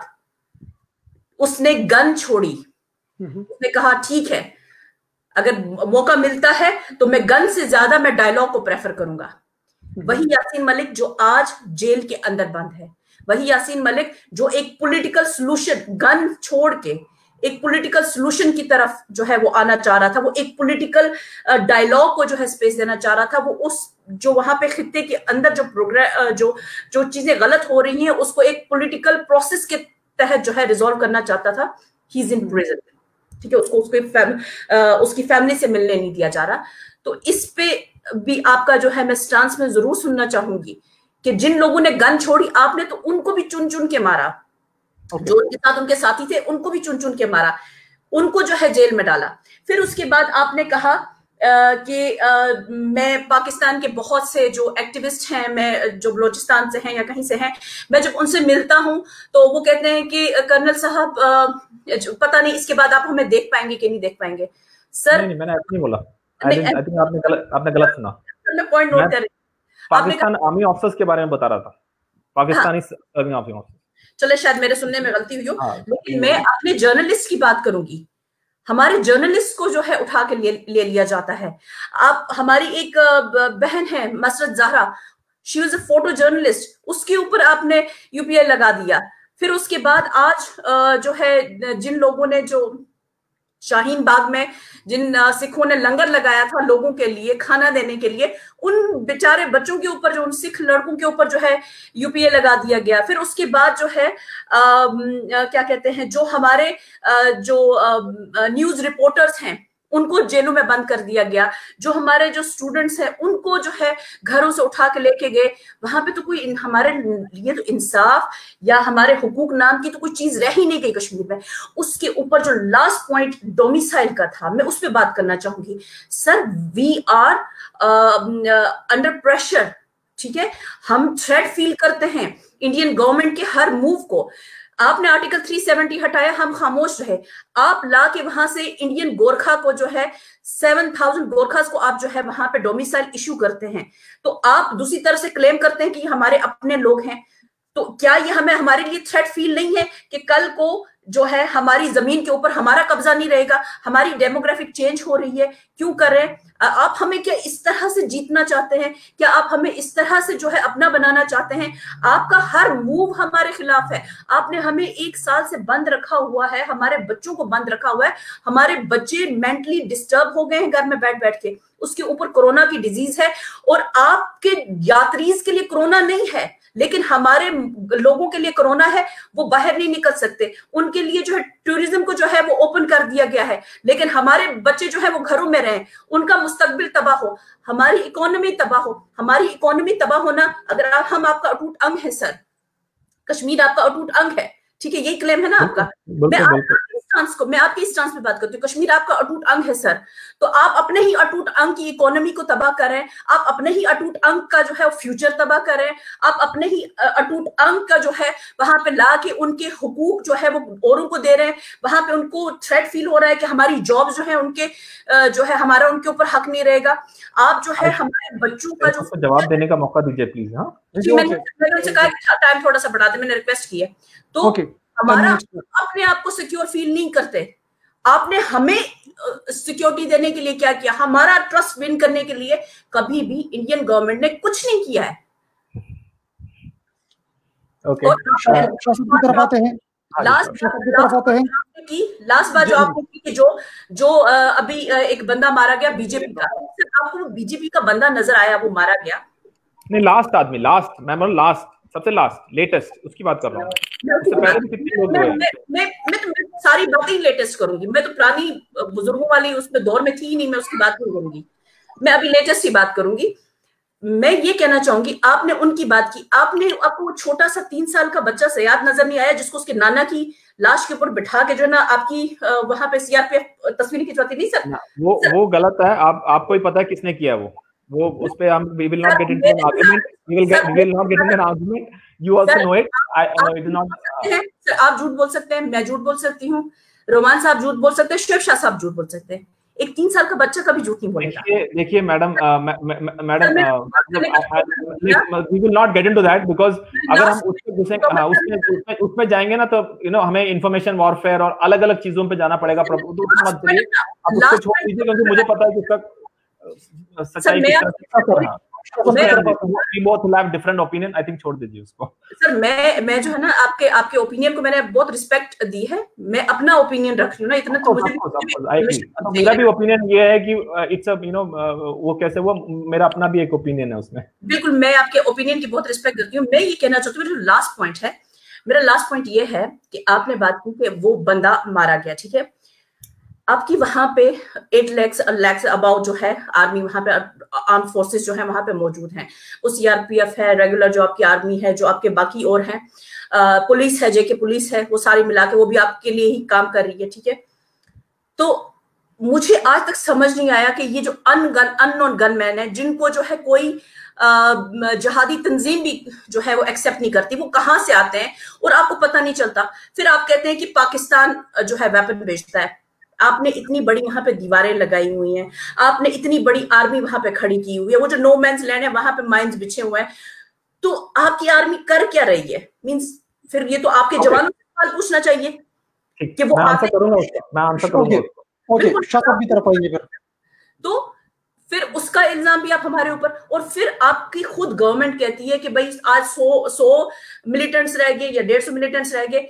आपने तब से तो मेरे ख्याल से पिछले तकरीबन ये कितने 3 या 4 सालों में तो आपने 4 से 5 हजार मिलिटेंट्स मार दिए, ठीक है। तो वो 250 का फिगर खत्म नहीं हो रहा, मींस कि आप जो है फिर बाकी इनोसेंट बच्चों को मार रहे हैं, ठीक है। जो इनोसेंट हमारी सिविलियन किलिंग्स होती हैं, जो आपकी जो है पैलेट्स या बुलेट्स से मारे जाते हैं आपकी आर्म फोर्सेस के, उनके लिए कभी भी हमारे लिए जो है ना कोई उनको कटहरे में खड़ा नहीं किया गया, किसी आर्मी वाले को खड़ा नहीं किया इंडियन सुप्रीम कोर्ट ने या इंडियन जो है जुडिशरी ने कि भाई तुमने क्यों मारा, वो तो हमारा नागरिक था, वो तो हमारा अटूट अंग था। औरंगजेब कौन था मैडम? सिपाही औरंगजेब कौन था? मैं आता हूँ, मैं शाह साहब की तरफ जाऊंगा, फिर मैं शाह साहब के आखिरी वाइंड अप करता हूँ, फिर शाह साहब की तरफ आता हूँ। शाह साहब अपना पैगाम आगे शेयर करें हमारे साथ। आपके साथ 2 मिनट है सर, और फिर हमने फिर प्रोग्राम वाइंड अप की तरफ जाएंगे। शाह साहब आप अपना टाइम ले ले, वाइंड अप करें प्लीज। सर को मौका दीजिएगा, मैंने सबसे सवाल पूछे हैं। एक मिनट, शाह साहब का माइक में अनम्यूट कर लेता हूँ, क्योंकि ये स्टूडियो जब 4 डायमेंशनल हो जाती है तो फिर उसमें थोड़ा सा एरर आ रहा है। जी जी कोई बात नहीं, मेरे ख्याल से उनका थोड़ा सा कुछ इशू चल रहा है वहाँ पे रात भी हो रही है।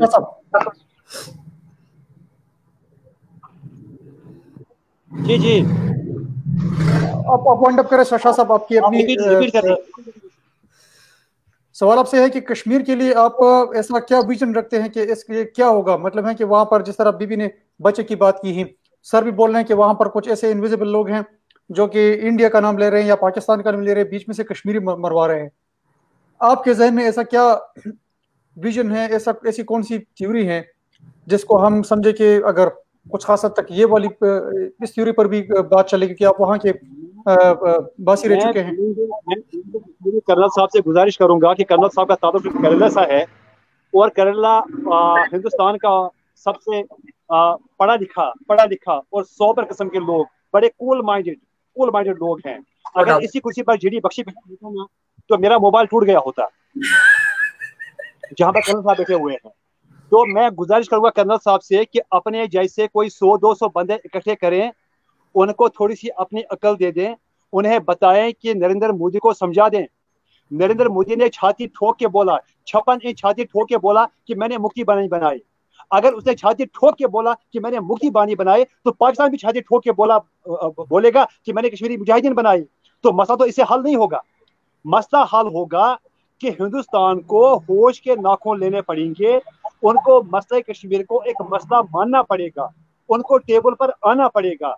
अगर उनकी वहां पर गुडविल है, all the people of Kashmir will support to the cause of India and we will go with India.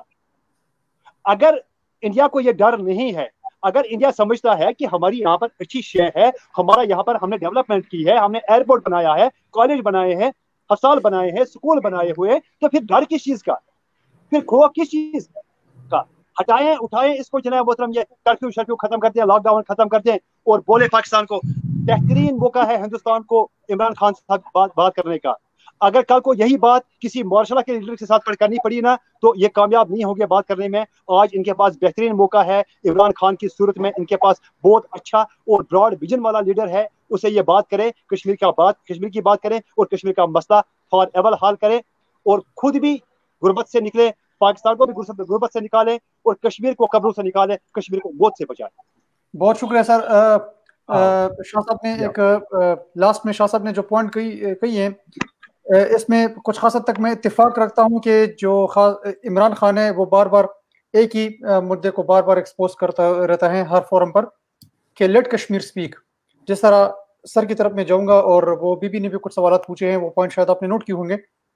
Being a host मेरी भी यही परसेप्शन है कि यहाँ पर अगर कोई मिलिट्री डिक्टेटरशिप यहाँ पर पाकिस्तान में आ गई वजूद में या हिंदुस्तान में वजूद में आ गई तो फिर यही बातें फिर नहीं होगी। और जिस तरह सर ने कहा कि खुद भी गुर्बत से निकले, पाकिस्तान को भी निकाले, हम लोग गुर्बत से निकले या ना निकले, लेकिन कश्मीरी लोगों को ये जो हालात वहां पर हैं, सर भी बता रहे हैं कि हमारी भी वहां पर इकोनॉमी तबाही के दहाने में पहुंच गई कि हम भी अपने फौजी को मरते अभी मजीद लाशें नहीं देख सकते। कश्मीरी बता रहे हैं कि हमारे भी वहाँ के जवान, वहाँ के बच्चे जो है ना अपने अबू के पेट के ऊपर मसशुदा लाश वहां पर फोटोग्राफर जो वीडियो रिलीज की है, मजीद हम नहीं देख सकते। लेकिन इस देखने वाले और प्रॉक्सी वाली बातें थोड़े से साइड पे रख के सर की तरफ वापस जाएंगे। आज इमरान खान बार बार बता रहे कि आप अमन का पीस की एक स्टेप ले ले तो हम 10 कदम आपकी तरफ आएंगे। कश्मीर भी यही कह रहे हैं, आप खुद इसको एक्सेप्ट कर रहे हैं कि साइलेंट नेशन है वो हमारे साथ है लेकिन डरते हैं। तो आप साइलेंट नेशन का क्या करेंगे कि एक दिन उन्होंने भी बस ये टाल ली कि हिंदुस्तान भी इसमें नहीं कूद पड़ा, पाकिस्तान भी नहीं कूद पड़ा, तो हमें चाहिए कि खुद अपनी राइट के लिए स्ट्रगल करें। तीसरे ने किसी ने नहीं आना सर। तो जब कश्मीरी आपके हक में बोल रहे हैं या जिस तरह आप बोल रहे हैं कि वहां के लोग हैं और खुद ही जो है ना यहाँ से हमारे हक में आना चाहते हैं, तो सर आप एक इंडिपेंडेंटली और एक ट्रांसपेरेंट एक सिस्टम यहाँ पर क्यों नहीं डेवलप कर सके? क्योंकि राइट तो सब आपके पास है, पाकिस्तान के पास तो कुछ नहीं है। अदालत वहां पर आए, डेमोक्रेसी आपकी है, गवर्नमेंट आपने बनाई है, एलाइज आपके बेटे हैं, उनके होते हुए आप एक ट्रांसपेरेंट सा जो है ना निजाम बना दे। लेट कश्मीर डिसाइड कि वो इनविजिबल जो कुव्वतें हैं और वो जो साइलेंट नेशन है आपके साथ आना चाहते हैं वो आपके साथ जाए, हमें तो खुशी है। हमें खुशी इसमें नहीं है कि वो कश्मीर हिंदुस्तान के साथ जाए पाकिस्तान, हमें खुशी इसमें है कि ये मसला हल हो, आपके हमारे साथ ताल्लुकात अच्छे हो, हमारे आपके साथ ताल्लुकात अच्छे हो। इस रीजन में जो जितने भी कॉन्फ्लिक्ट्स हैं, इससे जुड़े कॉन्फ्लिक्ट, वो सब के सब कश्मीर के साथ जो है ना जुड़े हैं। इवन कि अभी चाइना भी इसके ऊपर बार बार उनके जितने भी ट्रोलर्स हैं वो बार बार कहते हैं कि आइंदा इतने दिनों में कश्मीर को हम आजाद करेंगे। हम कहते हैं कि चलो छोड़ दो यार, तू बीच में से शायद कुछ खास हद तक वो दोनों एक दूसरे के करीब आ चुके होंगे, लेकिन से फरीक तीसरा फरीक बीच में से घुस जाए और भी हालात खराब हो जाएंगे। आपकी तरफ आते हैं सर, आखिरी वाइंड अप की तरफ जाएंगे, फिर आप वाइंड अप भी कर देंगे, लेकिन मैडम ने जो सवाल किए हैं आपसे उसके ऊपर भी आप अपने कमेंट शेयर करें प्लीज। जी बिल्कुल, मैडम ने जो बताया था कि जो हम उनके लिए इकोनॉमी में क्या कर रहे हैं, ये जो टूरिज्म है ये जो आते हैं तो किसके लिए हैं? वो कश्मीर के जो है लोग हैं वहीं उन्हीं के लिए है। क्योंकि आप क्या सोच रहे हैं कि जो टूरिज्म आते हैं वो कश्मीर के लोगों को फायदा नहीं होता? उसमें सबसे ज्यादा फायदा कश्मीर के लोग होता है। और जब ये नहीं होता है, जिस तरह से जब टूरिज्म नहीं होता, सबसे ज्यादा इफेक्ट कश्मीर के लोगों को ही होता है।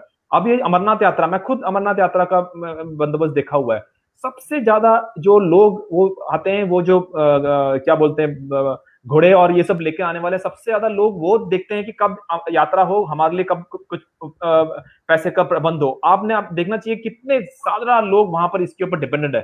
टूरिज्म कश्मीर का एक मेजर, जो बाहर से लोग आएंगे तो किसका फायदा है? कश्मीर का ही फायदा है। और जहां तक मैं एक चीज और बताता हूं, आज तक अगर आप स्टेट वाइज देखें कि कितना परसेंटेज ऑफ जो amount of money which is gone in, मतलब अगर स्टेट वाइज हर जगह पर इन्वेस्टमेंट गवर्नमेंट ऑफ इंडिया से देखें, तो मैं आपको बिल्कुल रेस्पॉन्सिबिलिटी के साथ बता रहा हूं, कश्मीर एक टॉप 5 में आएगा। टॉप 5 में उतना पैसा भारत सरकार ने आज तक कश्मीर में इन्वेस्ट किया है। किसके लिए है? वो कश्मीरों के लिए किया है। क्यों आज मैं जो बोल रहा हूं, बच्चे यहां भी पढ़ रहे हैं, क्यों कैसे पढ़ रहे हैं वो? क्योंकि किसी ने इन्वेस्ट किया है।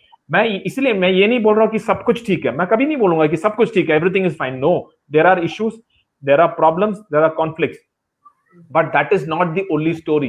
There are success stories, there are people जो अच्छे से कर रहे हैं, जो शांति चाहते हैं, जैसे मैंने कहा वो भी है, क्योंकि उनकी जो आवाज है वो बाहर नहीं आती है। अनफॉर्चुनेटली जैसे रिफत मैडम है, अगर ऐसे लोग और बाहर आए जो ये कहने के लिए जो हिम्मत रखे, नहीं भाई ऐसा भी है, हम ये चाहते हैं, अनफॉर्चुनेटली उनकी जगह उनकी आवाज नहीं आती है ना। जहां तक शोएब साहब बोल रहे थे कि आर्मी का साथ में और इमरान खान साहब के साथ में जो ताल्लुक, हम भी चाहते हैं, लेकिन पता है प्रॉब्लम क्या है रोमन साहब? प्रॉब्लम ये है कि इमरान जो साहब है, जो है, या प्राइम मिनिस्टर साहब है, उनको he doesn't have any power.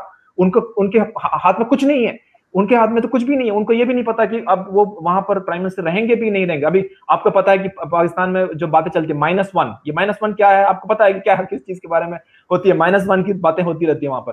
तो अनफॉर्चुनेट पार्ट भारत की तरफ से अगर देखा जाए वो ये है, अगर हम बात करें तो किससे करें? प्राइम मिनिस्टर से करें जिनको कोई पावर नहीं है, आर्मी से करें जिनके पास पावर है लेकिन वो सामने नहीं है, तो किससे करें? नंबर 1। और जब भी आज तक आपने देखा हो, चाहे वाजपेयी साहब हो, चाहे मोदी साहब हो, जिसने भी हाथ आगे बढ़ाया है, उस हाथ को किस तरह से क्या हुआ है उसके बारे में आपको पता है। वाजपेयी साहब ने हाथ बढ़ाया, कारगिल हो गया।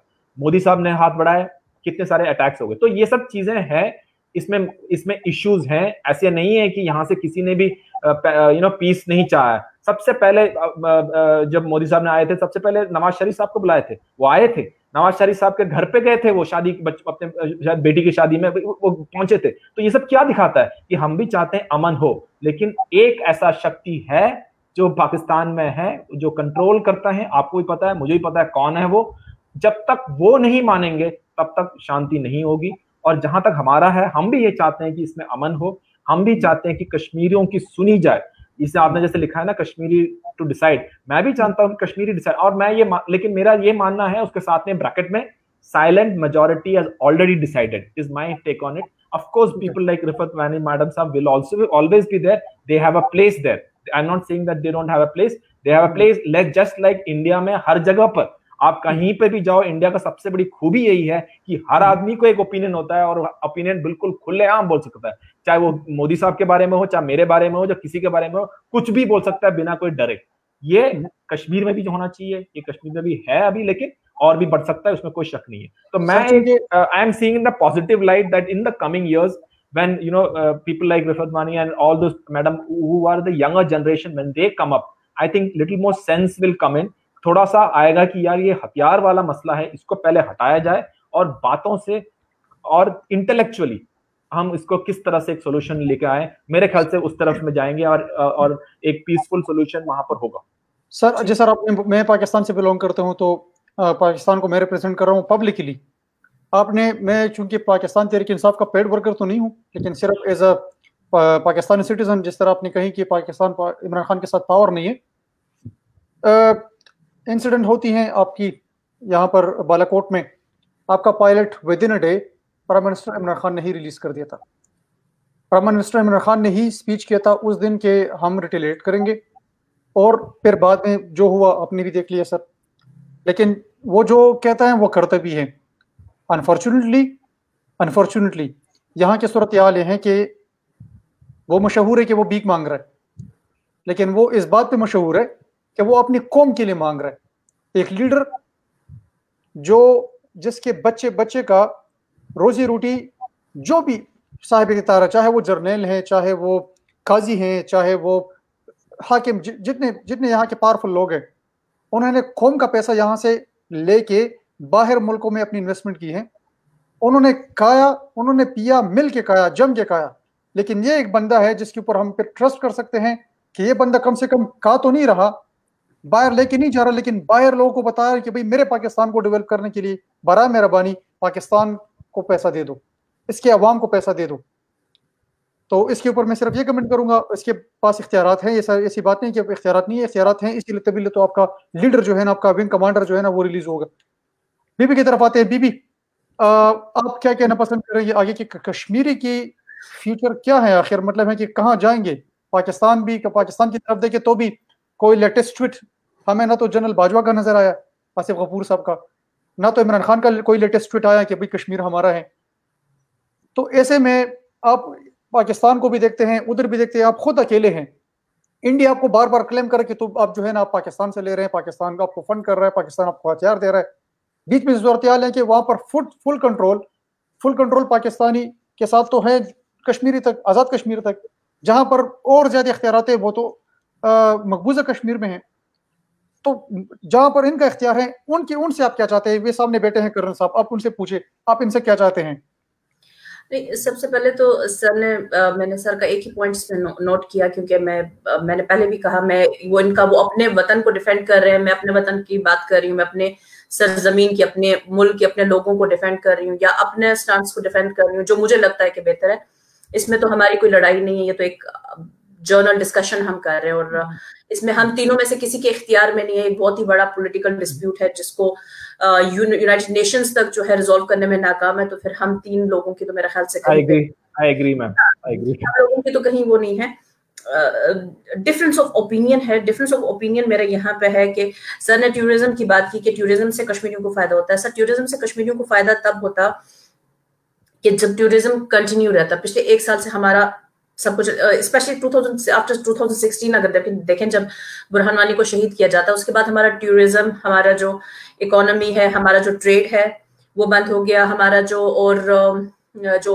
एप्पल ऑर्चर्ड है हमारा, उसको कितना बड़ा नुकसान पहुंचा। उसके बाद जो और हमारी चीजें जो बाहर जाती थी उनको कितना नुकसान पहुंचा। और हिंदुस्तान के अंदर एक नफरत मैंने देखी बिल्ड होती। सर आप please, I'm not saying anything. आप बोलिए please, but that's my reaction. जी, मैंने देखा कि जब हमारे जो ये सेब वगैरह बेचते हैं, ये जब वहां पे गए हैं, इनके ऊपर जो है बड़ा अत्याचार भी हुआ सब पब्लिकली हुआ। आपके टीवी चैनल्स नहीं दिखाया, ठीक है। उसके बाद आज हमारे जो वो दरख्त हैं उनको वो काटा जा रहा है। फिर उसके बाद जो है सबसे बड़ा जो मुझे नजर आता है कि जो कॉन्फ्लिक्ट को मजीद हवा दे रहा है, वो जब से हमारा एजुकेशन का सिस्टम बंद हुआ। आपने अभी कहा कि अभी टूरिज्म होगा तो वो जो घोड़े वाले लोग हैं, जो गरीब लोग हैं वहां पे रहने वाले, उन लोगों को फायदा होगा। बेशक उनको थोड़ा फायदा होगा, लेकिन इस टाइम पूरा हिंदुस्तान कोरोना से जूझ रहा है, ठीक है। पूरे हिंदुस्तान में तबलीगी जमातों पे पाबंदी लगाई। मैं हिंदू मुस्लिम के अगेंस्ट नहीं हूँ, आई am not a communal person. मैं हर एक के मजहब की आजादी और हर एक के मजहब की रिस्पेक्ट करती हूँ। मैं चाहती हूँ रहने वाले को मैम ये बोलने की जरूरत ही नहीं है। आपको पता है कि हिंदुस्तान कैसा है ना? तो बोलने की जरूरत ही नहीं है कि मैं हर चीज को, हर मजहब का, वो तो हमारे खून में है। With respect, with due respect sir, अगर ऐसा नहीं होता ना तो मुझे ये बात बोलने की जरूरत नहीं पेश आती। नहीं, आप कहीं पर भी जाकर ये चीज के लिए तो मैं लेकिन सर एक बात पाकिस्तान में बहुत ज्यादा मशहूर है ये बात कि वहाँ के मुसलमान आज भी अपने ईमानदारी की सर्टिफिकेट, वफादारी की सर्टिफिकेट इंडियन गवर्नमेंट को दिखाता है कि हम वफादार हैं। आप देखिए, अगर अभी ये डायलॉग, ये जो डिबेट वो दूसरी जगह पे जाएगा।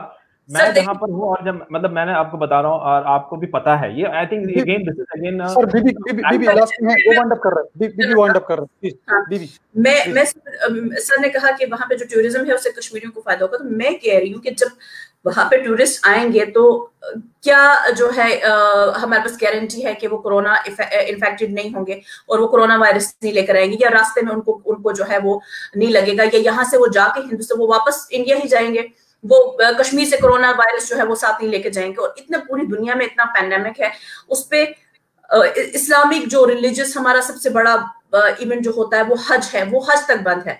उसके बाद दोबारा से अभी इन्होंने लॉकडाउन कर दिया। गुज़श्ता 3 ईदें, ठीक है, हमारी घरों के अंदर गुजरने वाली है। अब ये अब चौथी ईद आना शुरू हो गई है, ठीक है, हमारी घरों के अंदर गुजरेगी। उसमें हमें अपने रिलीजियस जो प्रैक्टिसेस हैं वो नहीं करने दी जाती हैं, इतना स्ट्रिक्ट जो है वहां पे लॉकडाउन होता है। लाइक इस पे जो है बीबीसी ने भी रिपोर्ट्स बनाई, आप इसको डिनाई नहीं कर सकते हैं। इस पे जो है तमाम इंटरनेशनल मीडिया ने वहां पे लोकल ऑन ग्राउंड जाके रिपोर्ट्स बनाई हैं आफ्टर 5 अगस्त। और अभी इन्होंने फिर 30th को हमारी ईद है फिर से, और 31 तक फिर जो है इन्होंने लॉकडाउन कर दिया, मतलब कि हमारी अगली ईद भी गई, ठीक है। तो मुसलमान जो है वहां पे स्टक हैं। फिर उसके बाद सर आ जाते हैं जो डिस्प्यूट और इशू की बात है कि कैसे रिजॉल्व होगा।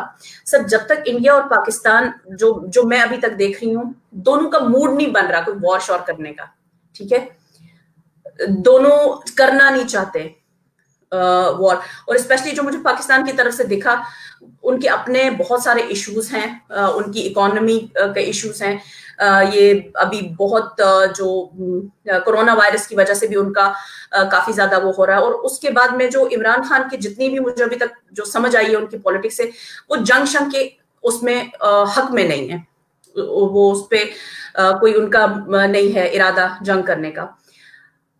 तो वहां से जो है लद्दाख में आपने देखा कि चाइना जो है वो बीच में आ रहा है, और चाइना अब इसको अपना तीसरा फरीक इस डिस्प्यूट का जो है वो बना बैठा है। और वो कहता है कि अब मैं इसका थर्ड, वो खुद उन्होंने उनके जो अगर आपने फेडरल मिनिस्टर की बात सुनी है, उन्होंने खुद कहा है कि मैं इस डिस्प्यूट का फरीक हूं, क्योंकि हमने आर्टिकल 370 को रिवोक किया है हमारे से कंसल्ट किए बिना, और उसकी वजह से जो है हम अपनी सोवरेनिटी पे जो है वो थ्रेट फील करते हैं। तो ये टेरिटरी जो है वो हमारी है, ये इंडिया की नहीं है। तो तीसरा फरीक भी इसमें मौजूद है। इसमें जो है सबसे ज्यादा अगर आप देखें पूरे स्टेट में, लद्दाख हो गया, जो पाकिस्तान एडमिनिस्ट्रेटेड कश्मीर है, जो वैली है, या जम्मू को मिला के उसको अगर आप देखें तो सबसे ज्यादा इफेक्ट हम हो रहे हैं।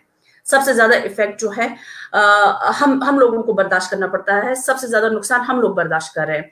तो मुझे जो है लगता है कि कम से कम जो है जो इंडियन गवर्नमेंट है एटलीस्ट डिस्प्यूट रिजॉल्व करना चले, थोड़ा सा उसको स्पेस हो सकता है, या थोड़ा टाइम लग सकता है, और लगेगा भी, बहुत टाइम लगेगा, अभी 74 ईयर्स हुए शायद और 74 ईयर्स लगे।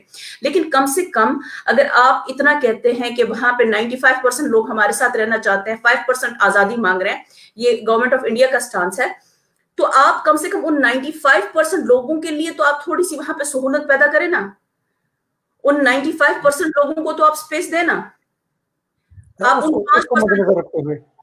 आप उन 5% लोगों से लड़ने के लिए जो है आप 25 घर एक दिन में उड़ा देते हैं, ठीक है। एक घर बनाने में एक इंसान की पूरी जिंदगी गुजर जाती है।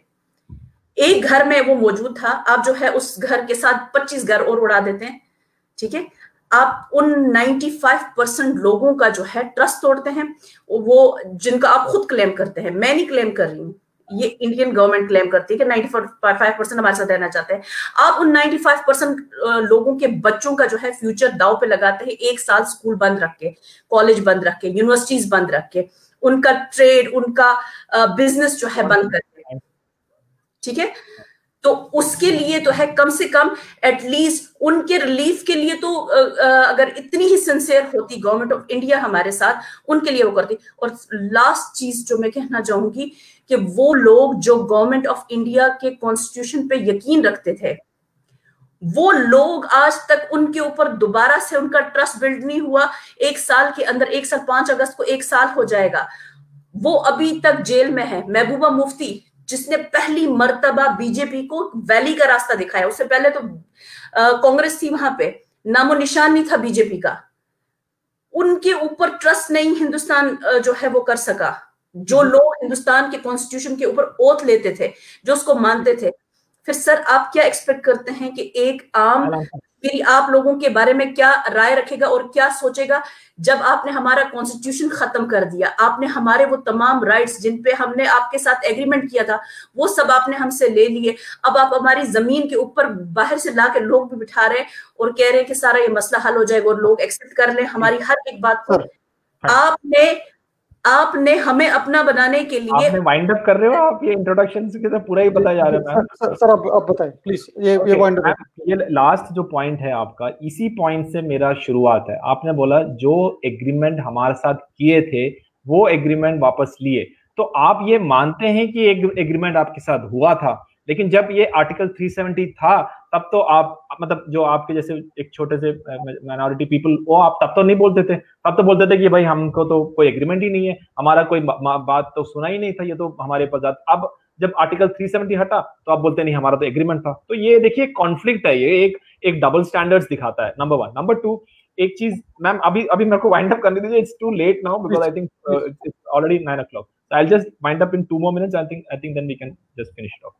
सेकेंड चीज, मैं फिर से वही बात करना चाहता हूं कि आप हमेशा यही पूछे जा रहे हैं कि क्या कर रहे हैं। मैं आपको बता रहा हूं as an army, former army officer, as an Indian, as you know, as a fellow Indian आपके जैसे, कि the first and the foremost concern, जो सबसे पहला कंसर्न है वो कश्मीरी जो ऑर्डिनरी सिटीजन्स का ही है। क्योंकि क्यों ऐसा है?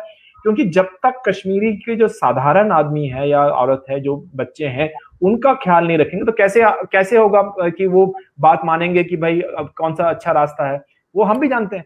तो हम क्या कभी ऐसा हो सकता है कि हम उनके बारे में ना सोचें और बाकी एक्टिविटीज करते रहें? कभी हो ही नहीं सकता ये। तो ये कॉमन सेंस वाली बात है कि कोई भी नहीं कर सकता है, ऐसे हर जगह पर, चाहे कहीं पे भी हो, वहां पर ऐसी हो। और जहां तक आपने बात कही कि आपके लीडर्स जेल में क्यों है, आपको पता है कि इंडिया एक डेमोक्रेसी है।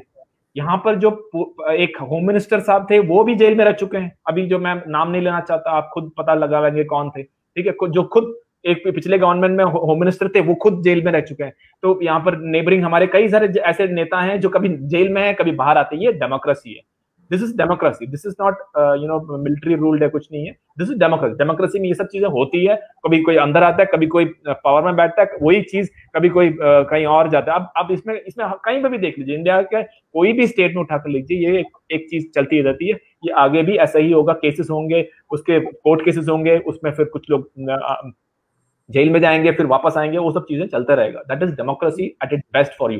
This is the way, this is the chaos जो हमारे भारत में है, वो चलता रहेगा। और लास्ट में सिर्फ मैं रोमन साहब एक चीज, I think we can again continue debating on some other occasion. I think we are just, I think Roman का last word for me is this, that मेरे को मुझे भी पूरा यकीन है कि एक दिन आएगा जब अमन और शांति होगी।